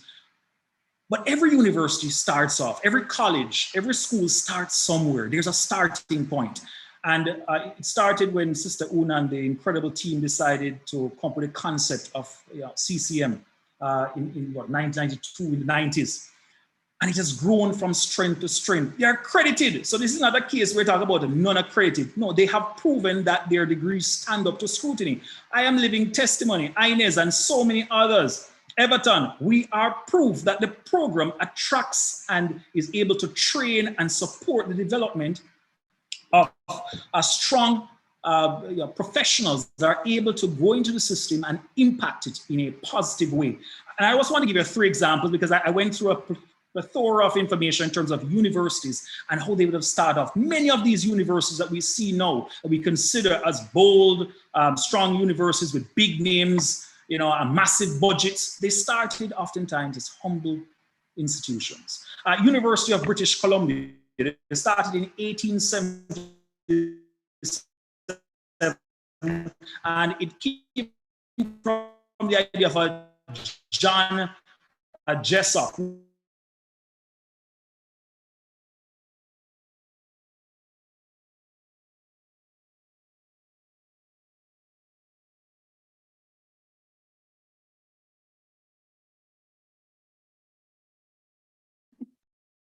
I think we are having a bit of a technical hitch, Everton. Yes, we've lost Mark there. Wow. Yeah. So Ms. Belfon, we could, I see where Dr. Dice has said that it's Mrs. Raymond's turn. Yeah, she's next. Right. So you All could. right. Yes. Thank you, Everton. So it's such a pity to lose Mark at that point in time, with his passion and commitment. But hopefully we'll get him back before we end. Right. We still want to say thank you to him. A soon-to-be graduate of the MEd program, our next presenter, Mrs. Tanisha Daly Raymond. She has moved through the education ranks from teacher to principal, of Cross Primary and Infant School, Clarendon, Jamaica. Tanisha, what were you looking for as you continued expanding your education reach, and did you find it? Briefly share your journey with us. Welcome. Thank you, Ms. Belfon. Good evening, all protocols observed. To answer your question, I was in my quest for higher education. I was searching for an institution that was accredited, first and foremost. I wanted to ensure that the institution was accredited. I also wanted to be enrolled in an institution that would provide me with greater knowledge that would have allowed me to function effectively at any level within the education system. I also was looking for an institution that would help me to develop holistically and one that would not require me sitting examinations. Of course, I found it at CCM, partnering with Minnesota, with the University of Minnesota. I know my passion for what I wanted seemed a little bit much, but openly and truthfully, I must share that I found what I was looking for and so much more. I wanted an institution that would have allowed me to become more expressive, more assertive. And to add to that package, I realized that it allowed me to become so much more reflective, something that I was not anticipating. So I have found what I was looking for, and I am grateful. Okay. Tanisha, can we see you? We heard you, but we didn't get a chance to see you. I know our audience would love to put a face to the name. Did we lose her? No, you didn't. Oh, we just wanted to see you. You're not seeing me now? Not really. Mr. Tyndale, are you seeing her? No, I'm not seeing her. I'm not seeing her. All right, Tanisha, we probably have a little technical glitch there, but hopefully before we end, we can get a look at who Tanisha Yes. Daly Raymond is. Our final segment in today's conversation on elevating Jamaican education for Jamaicans, we look at the topic through the eyes now of the employers. What do they look for when searching for employees to meet their institution needs? Right. We begin with Ms. Joyce Miles, who comes to us originally from Chicago, now living in Florida, working in education for 41 years before retiring in 2016. Her last 16 years of employment was spent as principal of 2 Hillsborough County elementary schools in Tampa, Florida, and she had the good fortune to hire Dr. Dwayne Dice, fresh from his MEd studies. Ms. Miles, what were you looking for? How did the skills, competencies, and abilities Dwayne came with fit with your organization goals and vision? Did it make a difference? Share that story with us. Okay. Can you hear me? Yes. Sure. Okay, great. Well, I didn't hire Mr. Dice. He was there when I came as a principal. The previous principal had hired him. Let me say thank you for inviting me to speak. And the hour's late, so I'm going to look over some notes and I'm going to try to skip as much stuff as I can. Yes, I'm from Chicago. I grew up in the Chicago housing projects with a single mom. And I taught 6 years in Chicago and 35 years in the state of Florida. By the time I got to the school that Mr. Dice was at, I was very happy to be able to work with him. He came with leadership qualities. I mean, he is a born leader. So a part of getting a master's is making you take on that leadership responsibility. As a principal, when I go through resumes, I'm looking at people that, first of all, I'm not choosing people only because they have a master's. However, it's nice to know that the people that have applied for a position have masters, because that shows that they have integrity. I mean, they feel good about themselves. They want to do more. They want to be in a leadership role. They're accepting challenges. And most of the schools that I worked at, they were challenging schools.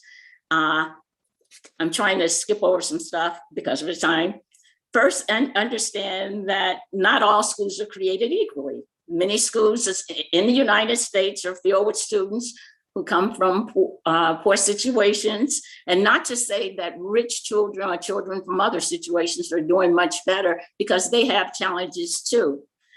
When I interview teachers, I first give the applicant a set of questions to answer. I'm looking at how they feel about certain things. So when, like, I'm looking at spelling, grammar. I'm looking at how they put their ideas and thoughts to writing, because after all, they're going to teach our boys and girls how they handle situations. Have they taught before? Did they go through an internship program? If they didn't, did they take any leadership roles outside of education? I mean, even a Sunday school teacher is a leadership role. So looking at those kinds of things, how do they when they handle situations? If the outcome is not what they want, what do they do to correct the problem? Or how do they make sure that the situation is different? Let's see. Like I said in the beginning, having a master's is impressive. It says a lot about the applicant. It means that the applicant has deeper knowledge in the field. It shows that the applicant is dedicated to enhancing their field, enhancing their time in the field, and studying credibility. Now, Mr. Dice, the one thing that I saw with him, because after all, 5 years ago, I did retire, was his leadership ability. He gained the respect of the staff, the teachers, the parents, through his desire to be a part of whatever was happening in school. He was part of our SEC, our school improvement team, to ensure that we discuss business that would make improvements in the school. Anything after school, other vineyards that we had to go through to represent the school, he was right there, Johnny on the spot. He was there to work with to mentor new teachers that came in, to make sure that they understood what was going on in our particular school and ways that they could get help. So he was like blessing, one of those great things in disguise. So again, I'm trying to go through my notes because of time, and I'm trying to get, and the other thing is he was a cool dresser. And in order to get students to respect you, they saw him dress as a man, tie, shirt, every day. So it said to him, to the students, he's not here to play. He's here to educate us, to make sure that we're doing our very best. And so I think that was a part of his leadership. And that's why he gained the respect of so many teachers and parents and all. You know, when I'm interviewing teachers and all, I ask the question, why are you here? Because everybody doesn't, they take a job just for the sake of having a job. And I pay close attention to it. So I'm going to end with that. Our listeners here, think about that. Why are you going to be there? If you're not going to change the life of students, enhance their lives, make their lives better, understand them, why are you here? So that's my spiel for tonight. I wish I could have had an opportunity. I don't see anything, but I'm glad that everything is going quite well. Thank you for inviting me again.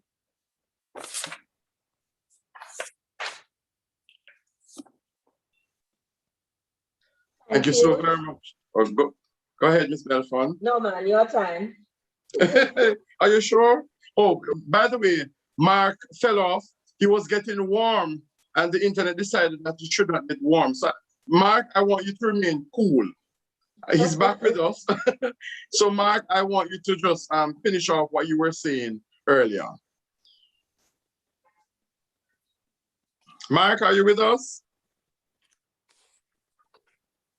Oh, no?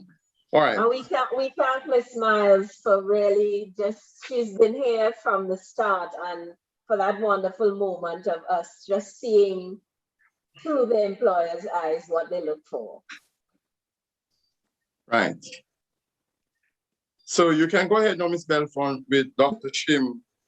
All right. So our next employer is also a graduate of the MEd program. I remember Sister Una said that the graduates are far and wide, and she was really very correct. To close our presentation, Dr. Sasha Shim is a TVET practitioner and currently the Regional Director for Heart Trust, the National Training Agency in Clarendon and St. Catherine, Jamaica. Dr. Shim, you too are a proud alumni of the Master of Education program at the Catholic College, and in your capacity as Regional Director, you describe one of your specialties as helping people choose meaningful work. In your hiring for post-needing higher level education, what do you look for? How do you see skills and experience and the growth from the MEd program fill in what the employers want and need? Thank you so much for having me. I hope you're hearing me clearly. Let me know. Loud and clear. Awesome. If you'll allow me, I must greet both the moderators, Joan Belfon, and of course, Everton Tyndale. Well, you've been doing an excellent job. Sister Una, Dr. Scott, Dr. Dice for inviting me. Thank you so much. All my esteemed colleagues and friends who shared previously. And of course, those persons on YouTube. And I have to big up Dr. Sandra Hamilton, who played a major role in coordinating my program during my master's program. Now, before I even delve into what employers are looking for at a particular level, I must speak to the connection between the master's program and really the world of work. This program allowed me and my team members and those who came before and after to have a sense of community development, a sense of cooperative learning. We were exposed to the tenets, if not before, definitely then, about performance assessment and how you do reflection and assess and evaluate what you bring to the table, and also the impact that you're having in the lives of those that you're called to teach. And that's important. And of course, all of us would have done our research as it relates to going to other institutions to do masters. But this program, and if you're hearing me there in YouTube land, this program allows you to have a great sense of self. And that's important. In order for you to be able to impact others in a quality way, you have to be at the place where you appreciate who you are and whose you are. And I'm truly grateful for that program, for this program, because it allowed me to pivot and it prepared me perfectly for fulfilling my purpose. Now, as an employee of persons at particularly the higher level, it's important too that we have teachers, practitioners, employees who are able to understand the inner life of a teacher, and the master's program provides that. It allows you to understand your role in problem solving and research. You also are required to focus on instructing. So even as we interview you, as we allow you to come to the table, by virtue of having a master's, and I must admit that when I see a resume that says, Catholic College of Mandeville, or says St. Mary's University of Minnesota, there's a pride of place in me that allows me to sit a little bit better in my chair, because I know that I'm going to be getting a powerhouse of a presentation. But employers truly are looking for persons who are adaptive, adaptive to the world of work, adaptive to the different things that are facing us, for example, COVID, and you're able to redefine yourself and pivot and contribute purposefully to your position and also to the place that you call work. And as it is now, as you sit, ladies and gentlemen, you have to understand that other programs, yes, will give you a certificate, but this program prepares you for life. And I say it without no apology at all, because I am a living, breathing testimony about what this program does. It allows you to be a leader par excellence. It allows you to understand the role and function that you have every single day that you go to the world of work. So how do we select? In my position, first of all, we use a behavioral techniques interview instrument. And this instrument allows us to ask you questions that prepares you to speak from a standpoint of experience. And there's a simple question that sometimes we get wrong. And I remember one of my first classes when I did my master's program, and you were required to do, of course, a reflection about who you are and whose you are and what you bring to the table. And oftentimes people come into interviews and just get this question about themselves so wrong, simple yet profound. So we use the behavioral techniques interview. And then, of course, the psychometric, whether or not psychologically you are prepared to be in this position. And there are many employers too who use the aptitude test. You may have the ability, but do you have the aptitude to be an impactful instructor, facilitator, lecturer, or just a staff member in a given field? So we look for those things. But we also, of course, use a process of elimination. And that's why higher education is important. We operate in a world and a time and a space where a degree in and of itself, a diploma, it's good to have that foundation, but it's even better to have a master's degree from a noted, renowned university. And I'm so pleased that the Catholic College is taking on this awesome and amazing program so that the reach can be even farther and wider.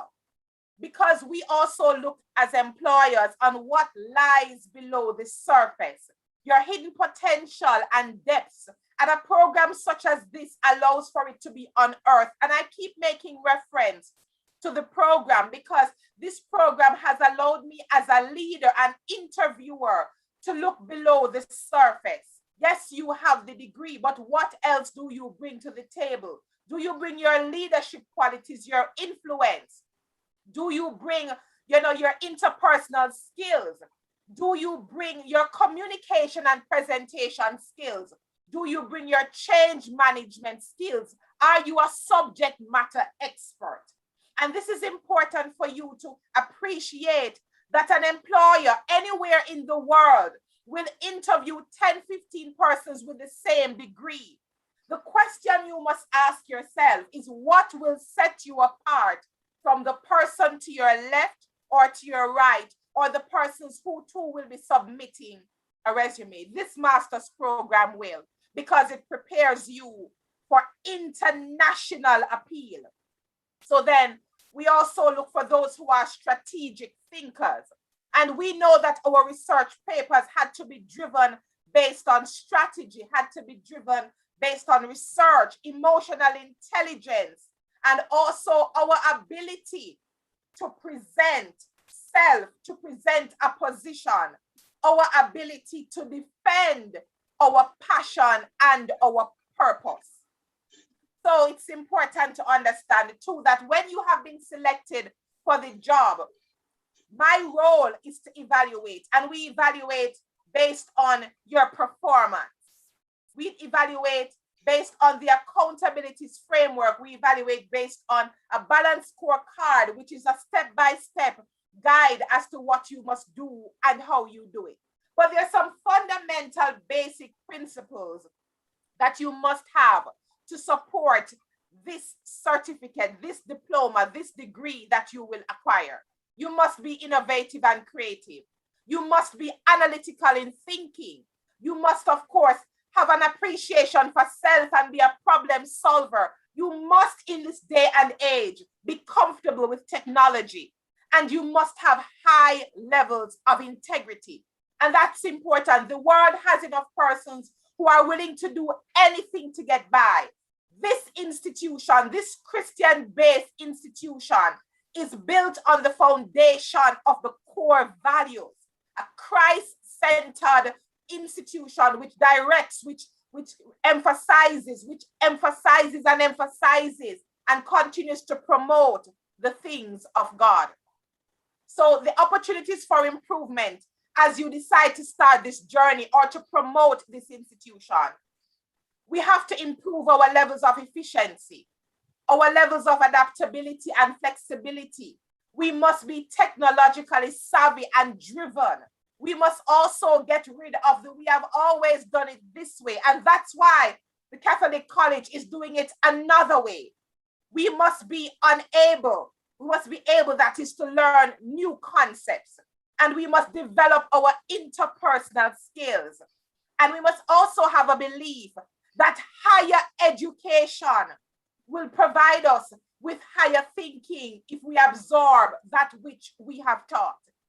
So from an employer standpoint, we first, of course, evaluate your piece of paper, that degree, but we look for the qualities, the tenets, the facets of a world-class employee. Somebody who is an adaptive leader, who is driven, who is focused, who has the core values, who has excellent interpersonal skills, someone who is able to morph, to transform, and to pivot. If you ever had a doubt in your mind that this institution would provide that for you, you would have heard from several persons who have demonstrated and articulated the impact that this Masters in Education, Teaching and Learning program has had on their lives. I sit here as someone who has been transformed and renewed by my thinking because of the facilitators, the lecturers, my family in this program that ensured that no one was left behind.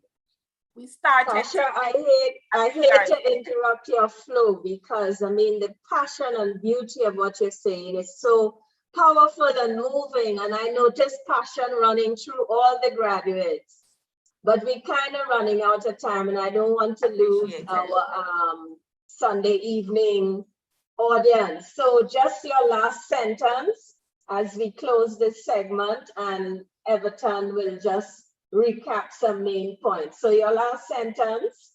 Yes. So my last sentence truly is that if you're looking for a program, a place to make you better, because you are built for more, you're built to last, then the examples have been laid out before you. Thank you. Thank you so much, Sasha. I like that term, built to last. I love it. Everton, it's been a wonderful evening. It's been a feast of presentation, of thoughts, of ideas, of muddying the waters. Recap quickly for us. I know you want to bring the curtains down, but Dr. Dice is just encouraging us or sharing with us that Mr. Mark Smith. Oh yes, we need to get Mark. We need to get him so Mark will not get warm, lest his internet will chip him out. He'll just remain cool. Over to you, Mark. All right, thank you so much. Let me just get straight into it, just to cover some of the key tenets. And, you know, of course, Sasha did an amazing job of talking about, some of those things that are so important and embedded in the program that add value as an employer. And likewise, when I sit in an interview with individuals who come from CCM, you're finding that depth of interest in being a catalyst for change. That is powerful. There's also something about the sense of community that is taught, that is ingrained in the program. And Sasha alluded to this. This notion that education is not just there to ensure that you get a piece of paper, but education as a means of character development is critical. And that's one of the key tenets. I remember many times Sister Una talking about the impact we can have on not only people's minds, but their hearts.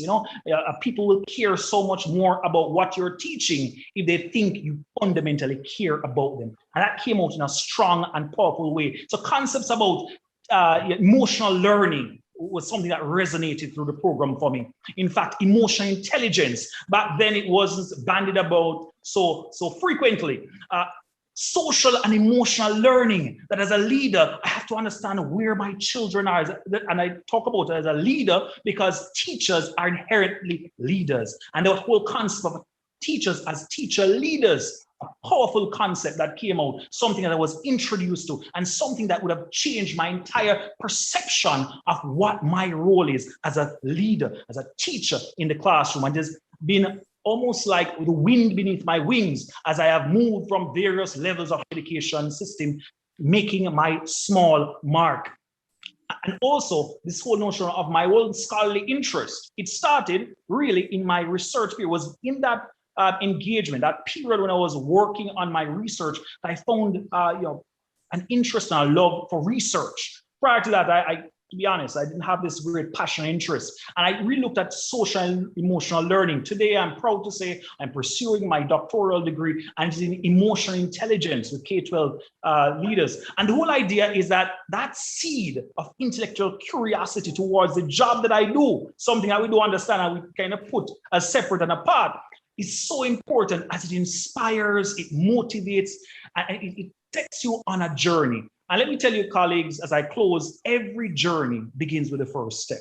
And I encourage you as individuals sitting on your couch somewhere, on your bed, listening in on this program, that today you will have heard something about this program that will spark an interest, that you'll get on your laptop, you'll go to the website, you'll start to research this program, because I guarantee you that you will not be disappointed. Everything starts with those first steps. And Sister Una spoke very eloquently about those early steps in CCM. And I'm so happy to be a part of this journey that this institution has been on, and the many lives that is empowered and uplifted over these many years. I look forward to the continued growth and development of the program. I guarantee you, colleagues, that you will not be disappointed if you put your trust in this program, because I am a living testament of the value that this master's program can have on your life. Thank you so much, colleagues. Blessing, have a wonderful— Thank you, Mark. I'm so happy we were able to bring you back to close. Thank you so much. I see you're sitting in your principal's chair. In my office. Wow. Over to you, Everton. Wow, wow. What a conversation. Yes. For those of you who are out there in YouTube land, Facebook land, get on board. This is CCM. This is our program, our school, our college. So we would have shared, about the benefits of higher education, and the NEI shared about policy issues. Where we sit today, Mark and Dr. Shim and all the others, we know that we are able to make some policy decisions that we were never able to make where we were. Thank God for that. We talk about disparity and equity and equality. We want to thank again Elizabeth Prout and Sister Dr. Una O'Connor. I know she doesn't like us saying that, just Sister Una. Sister, I've said many times that I am married to the college and nobody can divorce me. Nobody, no matter what they try. I've done the diploma, I've done the bachelor's, I've done the master's, and I hear Dr. Dan Davis-Smith saying to me that the doctoral program is coming on. Oh my God, bring it on. Bring it on. Dr. Scott has shared with us that we can trust the integrity of our shared work. And that's what we've done over these many years. We've trusted the integrity of our shared work. Dr. Shim, she was also bubbling with excitement. And she's always been that. I just love to see her. She's just sharing the excitement of the program, and I know it moves through her bones all along. Mark, thank you so very much for bringing poise and elegance to the program in what you've done and what you're doing there at Monroe. And I tell you, prior to the MED program, research was not so much of a passion to me, but thank God the master's program has done it. We've learned about collaboration, reflection, I could go on and on and on. I want to thank you all for sharing in this conversation. And we know that we are going to take it to another level. The conversation continues. God bless you. Thank you so very much. Thank you, Everton. So Everton has sort of taken away my thank you, but that's okay. Right. I so love the passion. I want to especially thank Inez, because I think where Inez is now is probably midnight or after. So I'm really grateful that Inez in Djibouti set up so she can share her journey with us. I thank all the listeners on YouTube, all the presenters, staff who were on Zoom with us, for taking the time to share our conversation on elevating education in Jamaica. We cheated this first round a little bit, and we looked at it through the eyes of one program, our MEd program. We thought that was a really good place to start. But the conversation has to continue, because when we look at Mr. Morgan's research, we know that there's a lot of work to be done. So all of you waiting to apply for higher education, we know you have options, but if you're looking for an edge, if you're looking for something different, if you really want to touch lives and you want a different learning experience, we encourage you to join the Master of Education in Teaching and Learning program. Thank you, all presenters. Thank you, Everton. Thank you, Ms. Miles, for coming out of retirement to share with us today. Everton has already spoken about Dr. Shimhu. Dr. Davis, we thank you for jumping in at the last minute. Thank you to the planning team, Mrs. Nada Gray, Mrs. Gaynell Powell-Scarlett, Dr. Leslie Ann Samuels from JD Tan. I really especially want to thank Dr. Dwayne Dice, but I've never seen a more committed, energetic, vibrant, and he will not give up. He is so resilient. No matter what challenge you throw at Dwayne, Dwayne was determined that we would make this happen. Dwayne, we could not have done it without you and without the support of the Jamaica Diaspora Education Task Force. So, as Miss Lou said, walk good. Yeah. Thank you, everyone. Walk good. Walk good. Make good Duppy follow you. Thank you. Bye, everyone.